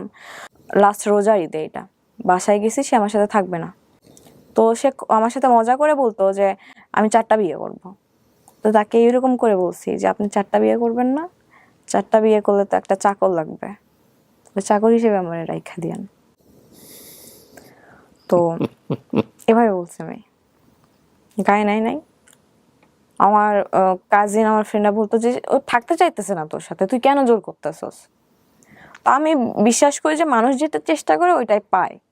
তো এইটা কনসেপ্টটা ছিল যে আমি আমার এফোর্টটা যে এখান থেকে 200%, তার ওই পাশ থেকে তার এফোর্টটা 2%ও ছিল না, because of I have a incidents, that's why. সে আমাকে বলতো যে আমি আমার ফ্রেন্ড সার্কেলকে তোমার পাস্টের কথা বলতে পারি না, আমার লজ্জা লাগে, আমি আমার ফ্যামিলির কিভাবে বলবো, আমি তো লজ্জায় মইরাই যাব। তো সে আমাকে অ্যানাদার লেভেল ভাবতো যে আমি সমাজের মধ্যে পড়তাম না, আমার এই ইনসিডেন্ট হওয়ার কারণে আমি সমাজের বাইরে পড়ি। সে দেখা করবে না, কারণ আমি তাকে ব্ল্যাকমেল করতাম যে হচ্ছে আমি স্লিপিং পিল নিব, আমি নিজের ক্ষতি করব। দেখা করবে না, একদম আমার দেয়ালে পিঠ থেকে গেছিল। আমি হচ্ছে ডিসাইড করি যে আমি গলায় বা স্লিপিং নেব, এটা কোনোভাবে সে জেনে যায়। আমি ফেসবুক লাইভে আসছিলাম। Are you crazy? Yes. You are Facebook লাইভে আসছিলেন আপনি? আমি নিতে পারতেছিলাম না পেইনটা লাস্ট 1 বছর ধরে। ওকে আপনাকে ব্লক করে দিয়েছিল সমস্ত জায়গা হ্যাঁ, থেকে? সব জায়গা থেকে। মানে আপনি ওর সাথে কমিউনিকেট করতে পারছেন? কমিউনিকেট করতে পারতেছিলাম না। তো মনে হচ্ছে লাইভে আসলেও দেখবে? লাইভে আসলে দেখবে বা কোনোভাবে কিভাবে আমার দেখবে? সাথে, আপনাকে তো ফেসবুকে ব্লক করেছে। তার ফ্রেন্ড সার্কেল আছে না আমার সাথে অ্যাড। তবে ফ্রেন্ড সার্কেলকে ইনবক্স করতেন, ট্রাই করতেন, কিন্তু লাইভ আসার সিদ্ধান্ত কেন নিলেন? আমি ইনবক্স করে দেখছি ভাইয়া, সবাই বলে যে ও তোমারে চায় না, তুমি কেন তার পিছনে পাগল। সো লাইভে এসে কি চাচ্ছিলেন? যে স্ক্যান্ডাল হোক একটা? না, আমি এটা চাচ্ছিলাম না। আমি জাস্ট আমি যে পেইনটার মধ্যে আছি, ট্রমার মধ্যে আছি, আমার ডু তখন you have that live still? No. কি করছেন আপনি লাইভে এসে? আমি বলছি যে আমি এই পেইনের মধ্যে আছি, একটা ছেলে ওকে সম্বোধন করেই বলছেন? নাম উল্লেখ করে নাই। কি করছেন আপনি বলেন তো, জাস্ট লাইভে গিয়ে আপনার কি মনে আছে? ওকে, আমি বলছি যে আমি একটা ছেলের সাথে লাস্ট 1 বছর ধরে রিলেশনশিপে আছি। সে আমাকে ধরতেছে ছাড়তেছে, ধরতেছে ছাড়তেছে, এরকম অবস্থা। আমি পেইন নিতে পারতেছি না কোনোভাবেই। আমি পাগলের মধ্যে তাকে ভালোবাসি, সে বুঝে না। তো আমি এই স্টেপ নিতে বাধ্য হচ্ছি, তার কোনো দোষ নাই। আমি তাকে কেন, আমি কাউকেই ব্লেম দিতেছি না। এইরকম ছোট একটা লাইফ করে আমি অফ চাই। সে আমার দরজায় এসে ধাক্কায়, বাসা দৌড়াতে দৌড়াতে আসছে 10 নম্বর থেকে। মিরপুর 10 থেকে? হ্যাঁ। আপনি তখন মেসে থাকেন? না, বাসায়। কার আমি বাসায়? তার জন্যই কার বাসায় থাকেন? আমার বাসায়, আমি বাসা নিছি। আলাদা করে বাসা নিয়েছিলেন? তো আমি তার জন্যই অ্যাকচুয়ালি আশেপাশে বাসা নেই মিরপুরে। এই গল্পটা শুনে আমি জানি এতক্ষণে আপনারা ওকে জাজ করা শুরু করেছেন। যদিও আমি কথাটা বলছি, তারপরেও যেটা কমে যাবে বিষয়টা এরকম না। আমি জানি যে আমি প্রথমেই যে ওকে যে প্রশ্নটা দিয়ে করেছি আমি সেটা জানি এটা হবে। অনেকে ওকে ট্রল করবেন, অনেকে ওকে বাজে মন্তব্য করবেন, অনেকেই গালিগালাজ করবেন, অনেকেই অনেক ধরনের মন্তব্য এখানে করবেন, সেটা আমি জানি। তারপর আমি বলাটা নৈতিক দায়িত্ব, এই জন্যই বলছি। ওকে জাজ করেন না। ও যেটা ফেস করেছে লাইফে, সেটা থেকে একটা মোরাল লেসন আজকে অনেক মানুষকে বলবে, যেটা হয়তো ওর মতো যারা আছে, ওর বয়স রাইট নাও 20, অনেক মেয়ে হয়তো ওর গল্পটা শুনে ওর মতো ভুল থেকে বেঁচে যাবে আজকে। সো ওকে জাজ করেন না। ওকে জাজ করার আগে সবাই নিজের দিকে একটু আঙুলটা তুলেন। আপনারা আপনাদের, বা ইনক্লুডিং মি, আমরা আমাদের জীবনে কতটা ভুল করি। সো গল্পটা প্রচারের উদ্দেশ্য এটাই যে ও যে ইনসিডেন্টের কথা এখানে বলছে, সেই ইনসিডেন্টটা ইদানিং আমাদের সমাজে অনেক বেশি অহরহ হচ্ছে। কেউ হয়তো বলে, কেউ হয়তো বলে না, কিন্তু আমরা চাই না যে কারো জীবনেই এই ঘটনাগুলো ঘটুক। সে কারণেই মূলত আমরা এই গল্পটা প্রচার করছি বা শিখবো, কিন্তু কোনোভাবে ওকে আমরা জাজ করব না। তো আপনি আলাদা একটা বাসা নিয়েছেন, এই বাসায় আপনি একা থাকতেন? সাবলেটে থাকতেন? ও আসতো এই বাসায়? না। আচ্ছা, তো জানতো আপনি এই বাসায় আছেন? হ্যাঁ, বাসা নিচে আসতো মাঝে মধ্যে, আমার পিক করে ঘুরতে যাইতাম। Okay fine. সো এসে দরজায় নক করে ডিরেক্টলি নিচের দারোয়ানকে নক করছে, যে 5 তলায় থাকে, জানতো আমি 5 তলায় থাকি, নিয়ে উপরে উঠছে। তো দরজা লক করার অনেক ধাক্কাধাক্কি করতেছিল। আমি স্টিল তখন ঠিক ছিলাম, তো আমি বাধ্য হয়ে দরজা খুলতে বাধ্য হয়েছি। সে আমাকে ঢুকে ঠাস করে, যত জোরে শক্তি ছিল আমার মারে। তারপর আমি সেদিন তার চোখে মুখে ভয় দেখতে পাইছি। খুব স্বাভাবিক এটা। এবং আপনি কি এর আগে পর্যন্ত জানতেন যে ভয় দিয়ে কখনো ভালোবাসা হয় না? না, আমি এটা, অনেক কিছু শেখার আছে আজকের এই গল্পে। Please listen this story very carefully. হ্যাঁ, আমার এটা উদ্দেশ্য ছিল যেভাবে হোক তাকে আমি পাইতে হবে, এরকম একটা উদ্দেশ্য ছিল। তো সে হচ্ছে হাঁপাইতেছে লিটারালি। আসার পরে আপনি সাবলেটে থাকতেন, আর লোকজনগুলো কোথায় ছিল যখন থাপাটাপি হচ্ছে? আমি যে আপুর কাছে সাবলেটে থাকি, ওই আপু জব করে, তো বাসায় ছিল না। সকালে যাইতো, রাত 10টার পর আসতো, বা অনেক সময় আসতো যে বাসায় আসতো না। আমার মাথা ঘুরতেছিল, যত জোরে শক্তি ছিল দিছে। এটা বাড়ির মালিক অব্দি চলে গেল, ওইখানে চিল্লাচিল্লি হচ্ছিল। হ্যাঁ, তারা যখন দরজা ধাক্কা ছিল, উপরে ফ্ল্যাটে, নিচে ফ্ল্যাটে লোকজন জমা হয়েছিল। মানে সামথিং ইজ হ্যাপেনিং দেয়ার। হ্যাঁ, তো ওখানে একটা হ্যাসেল হওয়ার কারণে পরে সিদ্ধান্ত নেয় যে আমাকে বাসায় রাখবে না, কারণ বাসা থেকে বের করে দিবে। হ্যাঁ, আমার যদি কিছু হয়ে যায় ব্লেমটা মালিকের কাছে, বা হ্যাঁ ডেফিনেটলি। তো আমি কোনোভাবে ম্যানেজ করি। এগুলো কি বুঝতেছিলেন আপনি লাইভটা করার আগে, নাকি বুঝতেছিলেন না, নাকি মাথায় আসতেছিল না? আউট অফ কন্ট্রোল ছিলাম। আমি বললাম না, ছোটবেলা থেকে একটা সমস্যা আছে, আমি রাগ উঠলে কখন কি করি না করি, আমার এটা আমি সেন্সে থাকি না। তো তারপরে যাই হোক তাকে আমি বাসায় পাঠিয়ে দিলাম, যে সে এখানে থাকলে সে প্রবলেম ফেস করবে, তাকে যেমনি হোক রাত 8টার সময় বাসায় পাঠিয়ে দিলাম। তো তারপর হচ্ছে আমি বাসায় ম্যানেজ করলাম, মালিকের সাথে কথা বাড়িওয়ালা হলে তো সে ডেফিনেটলি তাকে পুলিশকে ইনফর্ম করার কথা, যদি সচেতন বাড়িওয়ালা হয়। করার কথা ছিল। মানে আমি যদি হতাম, আমি ডেফিনেটলি 999 কল দিয়ে বলতাম যে সামথিং ইজ হ্যাপেনিং হিয়ার, যেটা আমার বিয়ন্ড কন্ট্রোল। উনি কি করলেন? আর ডেফিনেটলি আপনাকে তখন বেরও করে দিতে পারবে না, হ্যাঁ। কারণ আপনি তখন কার কাছে যাবেন? আইদার আপনার প্যারেন্টসকে কল করতে হবে অথবা পুলিশকে কল হ্যাঁ, করতে হবে। বাসায় কল করছে যে আপনার মেয়েকে হচ্ছে নিয়ে যান। আচ্ছা, নিয়ে যাওয়ার দরকার নেই, আজকেও বাসায় যাক, ফার্নিচার গুলো এখানে থাক, পরে এসে আপনি ফার্নিচার গুলো নিয়ে যান। আমি বাড়িওয়ালার আন্টি ছিল, অনেক ভালো ছিল, লিটারালি আমাকে দেখে কান্না করে দিছে যে তুমি তো আমার মেয়ের বয়সে, তুমি এত বড় ভুল কেন করবা, স্টেপ কেন নেবা। তো আন্টিকে আমি বুঝাইলাম, সরি বললাম, ওইদিকে ম্যানেজ হয়ে গেল। তো আমি আমার যে সাবজেক্টে থাকে ওই আপু, তখন লাইভটার কি অবস্থা চলতেছে? না ওটা সাথে সাথে সে এসে আমার ফোন নিয়ে ডিলিট করে দিছে, তার মাথায় এটা ছিল লাইভটা থাকা যাবে না ফোনে। তো ডিলিট করার পর ওটা ছিল না, 20 জন কি 25 জনের মতো দেখছে, বেশি দেখে নাই। এটা তো আসলে থাকলে ভাইরাল হয়ে যেত হ্যাঁ, ডেফিনেটলি। ভাইরাল হয়ে যায় তো, আই নো। তো তারপর হচ্ছে আমি 9:30টার সময় তার বাসার নিচে যে কল দিই, ফোন অফ করে রাখছে। তো নিচে থেকে আমি একটা খেলতেছিল বাচ্চা বলতে 6-7-এ পড়ে। আমি বললাম যে হচ্ছে 5th ফ্লোরে যে বাসা নাম্বারটা আমার জানা আছে, ওখানে যে কলিং বেল দিবা, বলবা যে নামে কে নিচে ডাকতেছে। 5 মিনিট পর আসলো, আমি পাঠাই দিয়েছি। বলতেছে তুমি আমার বাসায় লোক পাঠাইছো কেন? আমি বলছি আপনি ফোন অফ রাখছেন কেন? আমি তো যাইতে পারতেছি না, কারণ আপনার বাসায় হচ্ছে ফ্যামিলি আছে, এই জন্য তো আমি যাইতে পারতেছি না। তো তখন আমাকে বলে আমার ভাইয়া বাইক অ্যাক্সিডেন্ট করছে, মিথ্যা কথা বলে। বাইক অ্যাক্সিডেন্ট করছে, আমার বাসায় থাকা লাগবে। ওর বাসায় কি জেনে গেছে 10 দিনে যে আপনার সঙ্গে সম্পর্ক আছে? না, কালকে নিয়ে তোমাকে পুরো ঢাকা শহর ঘুরবো, সিম্প্যাথি দিয়ে সুন্দর করে বুঝাই, আমি বাসায় চলে যাই, সে বাসায় চলে যায়। রাতে আর কল দেয় না, বলে ভাই অ্যাক্সিডেন্ট করছে, আমার ভাইয়ের কাছে থাকা লাগতেছে, আমি আজকে তোমারে কল দিব না, কালকে সকালে কল দিব। আমি আর বুঝতেছি না সেই রাতে সে তার গ্রামের বাড়িতে চলে যাইতেছে, আমি এটা জানি না। তো আমি বললাম আচ্ছা ঘুমান, আমি সারা রাত ঘুমাই নাই। তারপর সকালে 7টার সময় মনে হয় ঘুমাইছি, 11টার সময় উঠছি। আপনার বাড়ি থেকে লোক আসে নাই পরের দিন থেকে? আসতে চাইছিল, আমি আটকাইছি। আম্মু আসতে চাইছিল, আব্বু অসুস্থ ছিল, আব্বু হচ্ছে ভাইয়া কিছু জানে না? না, ভাইয়া জানে না। তো তারপর হচ্ছে সে চলে গেছে, আমি পরের দিন বিকালের দিকে তাকে কল দেই যে আপনার তো আজকে আমার সাথে বের হওয়ার কথা ছিল। বলতেছে আমি তার নানু বাসা হচ্ছে আপনার নোয়াখালী, দাদু বাসা নোয়াখালী, নানু বাসা ভোলা, দুই জায়গায় থাকা হয় তাদের। নোয়াখালী গেছে। আমি বললাম নোয়াখালী গেছেন মানে? আজকে আপনার হচ্ছে আমাকে নিয়ে বের হওয়ার কথা ছিল। বলতেছে বেশি কথা বলবো না, ব্লক খাবা। আবার হ্যাঁ, বিষয়টা আপনারা হয়তো অনেকেই রিলেট করতেছেন, তারপরেও বলি আপনারা, কারণ গল্পটা এই পার্টটা অনেক বড়। ওর লাইফের আরেকটা পার্টে যেটা, একটা ছেলেও কিন্তু ওর জন্য ওরকম ক্রেজি ছিল, যে ওর ফার্স্ট হাজবেন্ড ছিল।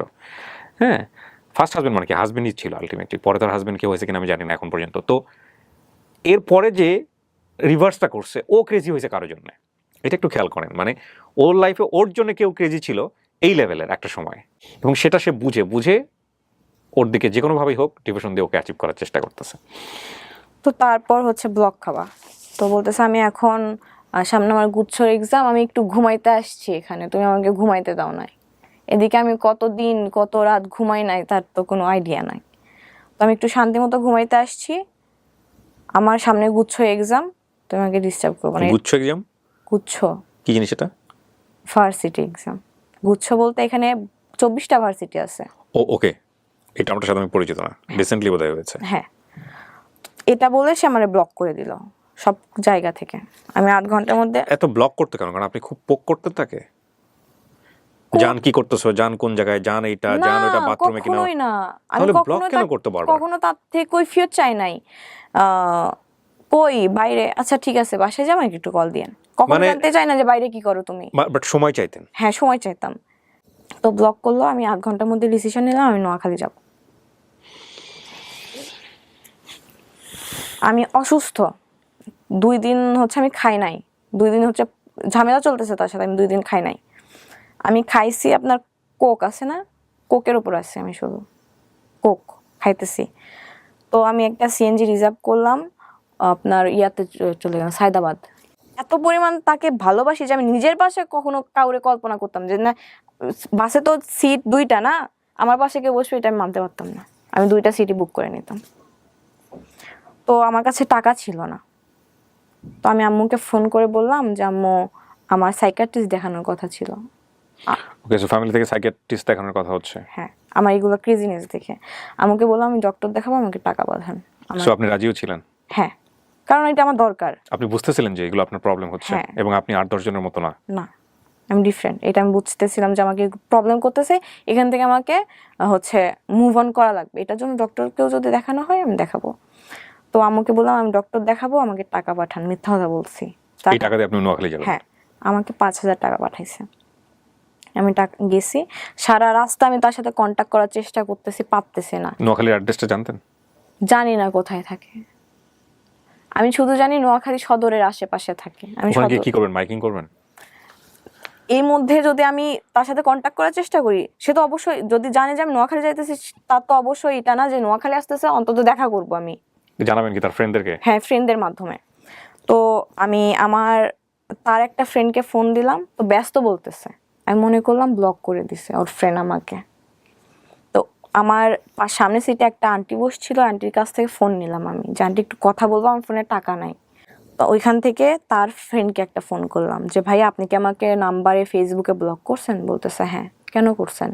বলতেছে যে ফোন দিয়ে বলছে যে আমার সাথে যদি কোনো কন্টাক্ট রাখিস তাহলে তোর সাথে আমি ফ্রেন্ডশিপ রাখবো না। তো আমাকে বাধ্য হয়ে করা লাগছে। বলতেছে যে আপু কিছু মনে করেন না। তারপর আমাকে অনেকগুলো কথা শোনালো যে হ্যাঁ তুমি ওর জন্য পাগল, ও তো থাকতেই চাইতেছে না, ওকে ছাড়ো। তারপরে আমি হচ্ছে আমার একটা ফ্রেন্ডকে কল দিলাম যে আমি তোর নাম্বার দিতেছি, কন্টাক্ট কর। তো সে সাথে কন্টাক্ট করতে পারছে। তো বলতেছে ভাইয়া হচ্ছে রাফিয়া তো অন দ্য ওয়ে, হচ্ছে নোয়াখালী যাইতেছে, কুমিল্লায় আছি আমি তখন। তো বলতেছে ও মরে গেল, আমি ও রাস্তায় পড়ে থাকলে আমি ওর সাথে দেখা করবো না, ওর লাশের দিকে আমি ফিরেও তাকাবো না, এইভাবে বলছে। তো বলতেছে যেখানে আছে সেখান থেকে ঢাকা ব্যাক করতে বলো। তো আমার সেন্সে ছিল যে আমার লাভ নাই। বাট রাত 9:30 কি 10টা বেজে গেছিল। ওই হাইওয়েতে নামলে আশপাশ কোনো বাড়ি ঘর নাই, আমি ওইখানে যদি নামি আমি বিপদে পড়ে যাব। আমি চেষ্টা করতেছিলাম যে আমি ঢাকার দিকে ব্যাক করার, তো পারতেছিলাম না। তো তারপরে হেল্পার কন্ট্রাক্টর ছিল বাসে, বললাম যে আমাকে একটু হচ্ছে কোনো বাস স্ট্যান্ডে নামাই দিয়েন, বা যেখান থেকে আমি ঢাকাতে ব্যাক করতে পারবো। রাত বাজে তখন 11:30। আমাকে একটা বাস স্ট্যান্ডে নামাই দিছিল নোয়াখালীতে ঢুকতেই, চাটখিল জায়গাটার নাম। আমি সাথে অন্য একটা ফ্লেক্সি লোডের দোকান থেকে ফোন নিয়ে কল দিই, এর নাম্বার ঢোকে না, আম্মুর নাম্বার ছিল আমার কাছে, ওর আম্মুর নাম্বারে কল দিছি, ওর আব্বু ধরছে। তো আমি পরিচয় দিছি আমি তার ফ্রেন্ড, আমি নোয়াখালী আসছি একটা কাজে, ফোন পাচ্ছি না, তো দিছে। তারপর বলতেছি আমি তোর আম্মুরে কল দিতেছি, সেটা বললাম। আমার আম্মুরে কল দিয়ে যাতা বলছে, আপনার মাকে ফোন দিয়ে যাতা বলছে। তো তারপর আমি বলতেছি আপনি যা ইচ্ছা করেন আমারে কল দেন, এখন আমার নাম্বার যেহেতু আপনি ব্লক করছেন আমি আপনাকে কল দিতে পারতেছি না। আমি এখন রাগ বাদ দেন, আমি একটা মেয়ে, আমি হয়ে আপনার কাছে হেল্প চাইতেছি, আমি একটা মেয়ে হয়ে আপনার কাছে সাহায্য চাইতেছি। রাত 12টা বাজে, এখানে আশপাশ সব দোকান বন্ধ, আপনি আমাকে হেল্প করেন। বলতেছে তুই মর, আমি তোর লাশও দেখতে যাব না। কানাকাটি করছে আশপাশ, ফোনে এগুলো বলতেছে। হ্যাঁ, আশপাশ হচ্ছে ইটস ভেরি ডেঞ্জারাস। কেন বলি আপনাকে, এখানে অনেকগুলো ইস্যু আছে। ওই যে বললো না যে মারা যাবা সামথিং লাইক দিস, এই যে ফোনটা কথা বলছে, ওর ফোন থেকে যত ফোন গেছে, এটা কি আপনার ফোন থেকে ছিল? আপনার ফোন থেকে ওর সাথে কথা বলতেছিলেন তখন, নাকি অন্য কারো ফোন থেকে? মানে এটা যদি কখনো নিজের ফোন থেকে বলে বা ওর ফোনে যার আছে সেটা যদি ট্র্যাক আউট করা যায়, তাহলে এটা মানে কি সম্পর্ক, কেন মেয়েটা মারা গেছে বা কি হয়েছে যদি যায়। কল দিছি, শেষ। তো তারপর আমাকে একটা ঘরের মধ্যে আটকায় রাখা হলো, এমন ভাবে আমাকে ওইখানকার মহিলা পুলিশরা ট্রিট করলো যে আমি একটা কেসের আসামি। আমি ওই দিন ভাইয়া বিশ্বাস করে আমি দুনিয়া চিনছি, ওই 18 ঘন্টা আমি থানায় ছিলাম, আমি দুনিয়া চিনছি, সে আমায় চিনাই দিছে। আমি যে থানায় ছিলাম একটাবার কল দেয় না আমারে যে তুমি কি সিচুয়েশনে আসো। আমাকে লিটারালি ফোর্স করা হইতেছে যে ওই ছেলের নামে মামলা করো, ফ্যামিলির নামে জিডি করো। ওইখানে একটা আঙ্কেল ছিল, যখন শুনছি থেকে আসছে তখন আমার কাছে গেছে, বলতেছে ওই ছেলের নাম্বার দাও আমাকে, ও ছেলে কি করা লাগতেছে আমি করব। আমি বললাম না, আমি তার কোনো ক্ষতি চাই না। একটা বারও কল দেয় নাই, হারাই গেছে সে। তারপর আমি অনেকবার ট্রাই করছি, তাকে আমি কোনোভাবে ফোনে পাই না। তার আম্মু নাম্বারে কল দিছি, ফোনে পাই নাই। তার ভাইয়াকে লাস্ট অব্দি কল দিছি সকালবেলা, ভাইয়াকে বলছি, এটা বলা সাহস পাই না যে ভাই আমি এর সাথে কথা বলবো, বড় অনেক সিনিয়র। প্রাউডলি বলছে যে আমি তাকে বেস্ট সলিউশন দিছি, থানা হচ্ছে সেভ করছি। বাট ওই 17 ঘন্টা যে আমি কি ফেস করছি শুধু আমি জানি। আমাকে কয়েদের খাবার দেওয়া হয়েছে যেগুলো থানার জেলে বসে খায়, আমি আমি ছুঁয়ে দেখি নাই। আমার 14 গোষ্ঠী এগিয়েও কখনো থানা ফেস করে নাই। ওখানে লিটারালি আমার উপর ফোর্স করা হয়েছে যে জিডি করেন, জিডি করেন, জিডি করেন। আপনার হচ্ছে আমি হাত ধুবো, আমাকে হচ্ছে কলা কলা দিছে, কেক দিছে। তো কলাটা পচা টাইপের ছিল, আমি খাইছি, তারপরে জীবনে খাই নাই। আমি কখনো নিজে হাতে ভাত খাই না, বাসায় গেলে আম্মু খাওয়াই দেয়। তো আমার হাত মেখে গেছে। আমি বললাম যে, একটা মহিলা কনস্টেবল ছিল, আমি বললাম যে দরজাটা খুলেন, আমি একটু হাত ধুবো। বলতেছে আপনার কয়টা চাকর আছে, আপনি বারবার হচ্ছে দরজা খুলবে আবার হচ্ছে লাগাই দিবে। আমি ওই দিন আমি দুনিয়া চিনছি। তারপরে আমার মনের মধ্যে এটা আসছে যে আমি তার দিকে আর ফিরে তাকাবো না, এখান থেকে বের হই আমি শুধু। তো হচ্ছে থানাতে বলতেছিল যে ফ্যামিলি মেম্বার না আসলে আপনাদের ছাড়বো না। আব্বু অসুস্থ এদিকে, আম্মু তো কিছুই জানে না। কোনো ওয়ে না পায় আমি একটা ফ্রেন্ডকে ফোন দিছি যে দোস্ত আমি এরকম নোয়াখালী হচ্ছে এখানে এসে, ডিটেলসে বললাম না, আমি তাকে বলছি তুই নোয়াখালী আয়, এসে আমার জাস্ট নিয়ে যায় এখান থেকে। সে একবারও জানতে চাইলো না কি হয়েছে, কাহিনী কি। সে বাইক রাইডার, হ্যাঁ, বাইক থেকে নোয়াখালী গেছে, বিপদে সাহায্য পাইছি। সে যদি আমাকে ওইখান থেকে না নিয়ে আসতো, আমি 5 দিনে ওইখান থেকে বের হতে পারতাম না। সো ফ্রেন্ড গিয়ে ফ্রেন্ড বন শুয়ে দিয়েছে। হ্যাঁ, নোয়াখালী থেকে 7.5 ঘন্টা জার্নি করে বাইকের উপরে। এর মধ্যে আমি এটা পর নিয়েছিলাম যে সে জাহান্নামে যাক, আমি আর তাকে কখনো খোঁজ নিব না, তাকে ফোন দিব না। আমার এই রাগটা ছিল 8 ঘন্টার। এরকম রাগ আপনার অনেকবার হয়েছে সম্পর্কের মধ্যে? 8 ঘন্টা রাগ ছিল। তাকে আমি ফোন দেই আমার ফ্রেন্ডের নাম্বার থেকে, ফোন ধরে না, তার আম্মুর নাম্বারে কল দেয়, তার আম্মু ধরছে। তো আমার ফ্রেন্ডকে দিয়ে কথা বলাই যে আমি ফ্রেন্ড হচ্ছে, সে বলতেছে নাই। তো তারপর আমি ঢাকায় আসি। ঢাকায় আসার পর অনেকভাবে চেষ্টা করি তার সাথে কন্ট্যাক্ট করার। ফেক আইডি খুলে তার মেসেজ দেই যে আমার রিপ্লাই করা লাগবে না, আমার মেসেজগুলো দেখেন, শুধু মেসেজগুলো দেখেন, সিন করেন, আমার তাতেই শান্তি। 2 দিন পরে দেখি সেখানে ব্লক করে দিছে। আরেকটা ফেক আইডি খোলার পরে দেখি যে মেসেজ দেওয়ার পর লেখা উঠছে they cannot receive your message. মানে এমন সিস্টেম করছে যে কোনো ফ্রেন্ড লিস্টে যারা আছে তারা ছাড়া কেউ যেন মেসেজ দিতে না পারে। আমি টোটালি ভেঙে পড়ি যে যার জন্য আমি এত কিছু ছাড়ছি, আমি আমার শহর ছেড়ে আসছি, আমি আমার আম্মুকে ছাড়া কখনো থাকি নাই, ছেড়ে আসছি, এত স্ট্রাগল করছি, সে মানুষটা সেই শব্দে আমাকে রেখে চলে গেল।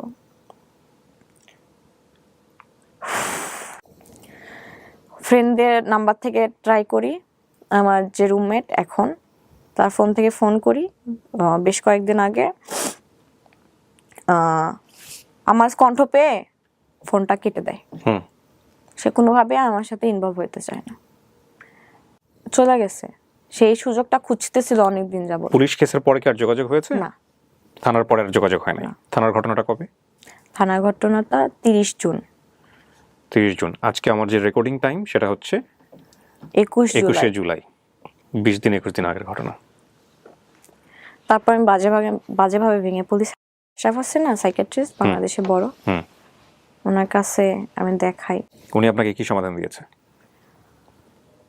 শুধু একটু বলেন যে ওনার সমাধানটা আপনার কাছে ভালো লেগেছে কিনা, এটা বল। ভালো লেগেছে? ওষুধ যেন সব ঠিকভাবে খাই, আর মেইনলি দোষটা আমার, আমি জানি, কারণ আমি তার প্রতি স্টিল নাও বাজেভাবে ক্রেজি একদম। সে আমার কে দোষ দিচ্ছে? ছেলে তো তোমাকে আগে থেকেই ক্লিয়ার করছে। এই গল্পটা আপনি বলবেন, এটা কি আপনার আগে থেকে চিন্তা ছিল, নাকি আপনি এই থানার ঘটনা বা সমস্ত কিছু ঘটার পরে আপনি সিদ্ধান্ত নিয়েছেন? আমি আমার লাইফের গল্প, যেটা আমার ম্যারিড লাইফ, এটা আমি শেয়ার করতে চাইতাম, বাট এত কিছু হয়ে যাবে আমার এই 20 দিনের মধ্যে এটা আপনি জানতেন না? জানতাম না। তারপরে হচ্ছে আমি আপনার পেজে যে আপনাকে ছোট একটা মেসেজ দিয়ে রাখি 5-6 লাইনের। রাইট, আমি ফোন নাম্বার ছিল ওখানে, হ্যাঁ আমি সেটার স্ক্রিনশট মহিউদ্দিনকে পাঠিয়েছিলাম। হ্যাঁ আমি বলে তারপরে এসে আমার সাথে এসে শেয়ার করছে, স্যার এই হচ্ছে স্টোরি। বলছে লেস আগে আনো ওকে, আমি কথা বলি দেখি তারপরে কি অবস্থা। সেই কথা বলাটাই এটা। জি। আমার কথা বলাটা এরকম না যে আমি আপনার সঙ্গে বাইরে কথা বলবো তারপর হচ্ছে, আমার কথা বলা মানে হচ্ছে সব অন স্ক্রিন। সো ডেফিনেটলি আমি এখানে যতটুকু নিলাম অতটুকু আমি প্রচার করবো না, আমি হয়তো প্রিসাইজলি করবো, বাট এটা সো আপনি যেখানে আসবেন এটা আপনার বাবা মা তো জানে।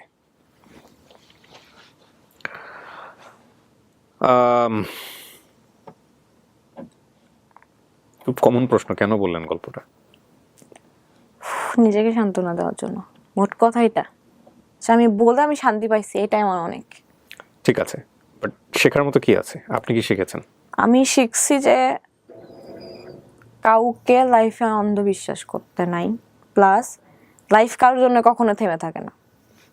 আপনি শিখেন নাই? আমি শিখছি ভাইয়া, এই 20 দিন আমি অনেক কিছু ফেস করছি। আপনি শিখে যদি থাকেন তো আলহামদুলিল্লাহ, বাট টাইমটা মাত্র 20 দিন। এই জন্যই আমি এই কথাটা বললাম যে আপনি শিখেন নাই। তবে এটা ঠিক যে শিখলে সবচাইতে বেস্ট লেসনটাই আপনি শিখছেন। দেখেন, আমি মোটেও আপনাকে সাজেশন দেওয়ার মতো কেউ না, কিন্তু পুরো গল্পটা শুনে মানে এমন না যে যে সাজেশন দেন এটা একটা বিশেষ ক্ষমতা সম্পন্ন ব্যাপার, সো ওইটা আমার মধ্যে নাই। বাট আমি যে কথাগুলো বলবো এটা 8-10টা মানুষ তাই বলবে, সেই জায়গা থেকে আমি 2-1টা জিনিস জাস্ট বলতে পারি। একটা হচ্ছে যে কোনো ক্রেজিনেস, ওয়ান সাইডেড ক্রেজিনেস, এটা রেজাল্ট ভালো না। আপনার লাইফে একটা মানুষ ছিল যিনি আপনার সাবেক হাজব্যান্ড। আমি জাস্ট একটা কথা বলতে চাই ভাইয়া, আমি রিভেঞ্জ অফ নেচারকে বিশ্বাস করতাম না, এখন করি। এটা বোঝাতে চাচ্ছেন যে আপনি তার সাথে যে আচরণটা করেছেন সেটাই আপনি রিপিট পেয়েছেন আপনার লাইফে, রাইট? সেটা এক ধরনের যদি আত্মগ্লানি থাকে তো ভালো।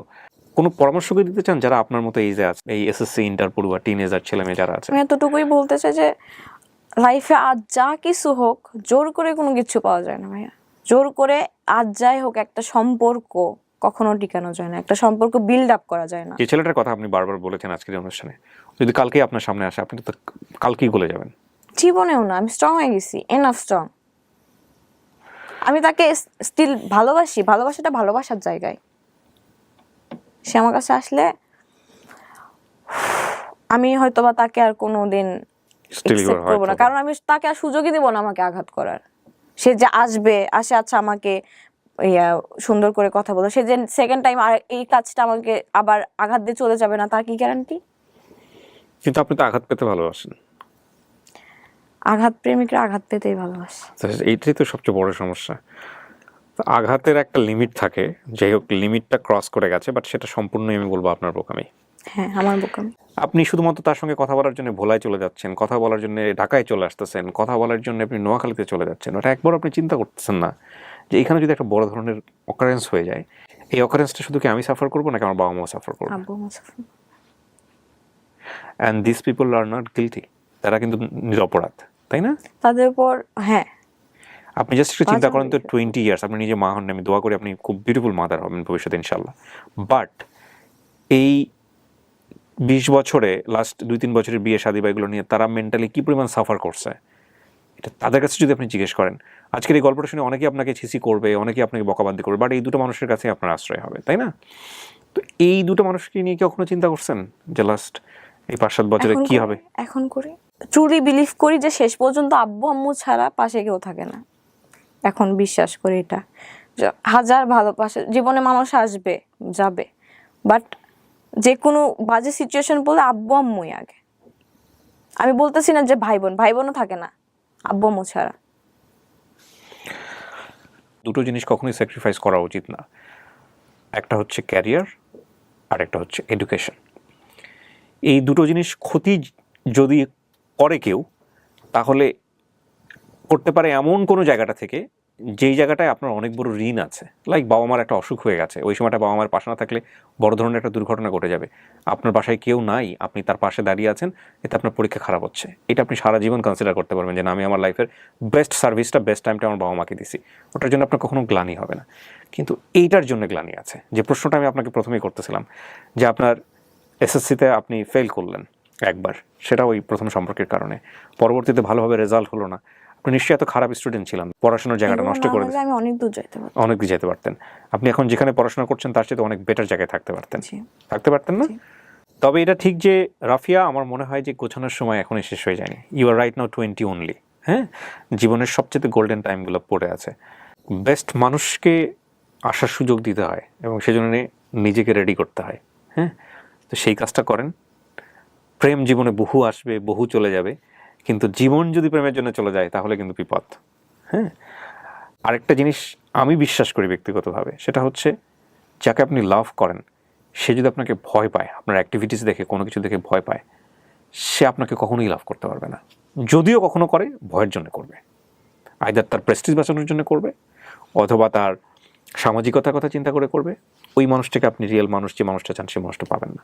এরপরে যদি আপনি ওর সাথে যান দেখা করতে, বা কোনো কারণে ও যদি আপনার কাছে আসে এবং সেটা নিয়ে যদি কোনো ধরনের কোনো প্রবলেম হয় আপনাদের লাইফে, এবং সেটা যদি কখনো ফেস আউট হয়, কখনো সোশ্যাল মিডিয়াতে আসে, সবাই কিন্তু আপনার দোষ দেবে, কারণ আপনি এখানে কমিটমেন্ট দিয়ে যাচ্ছেন যে আপনি এখন আর কখনো কন্টিনিউ করবেন না।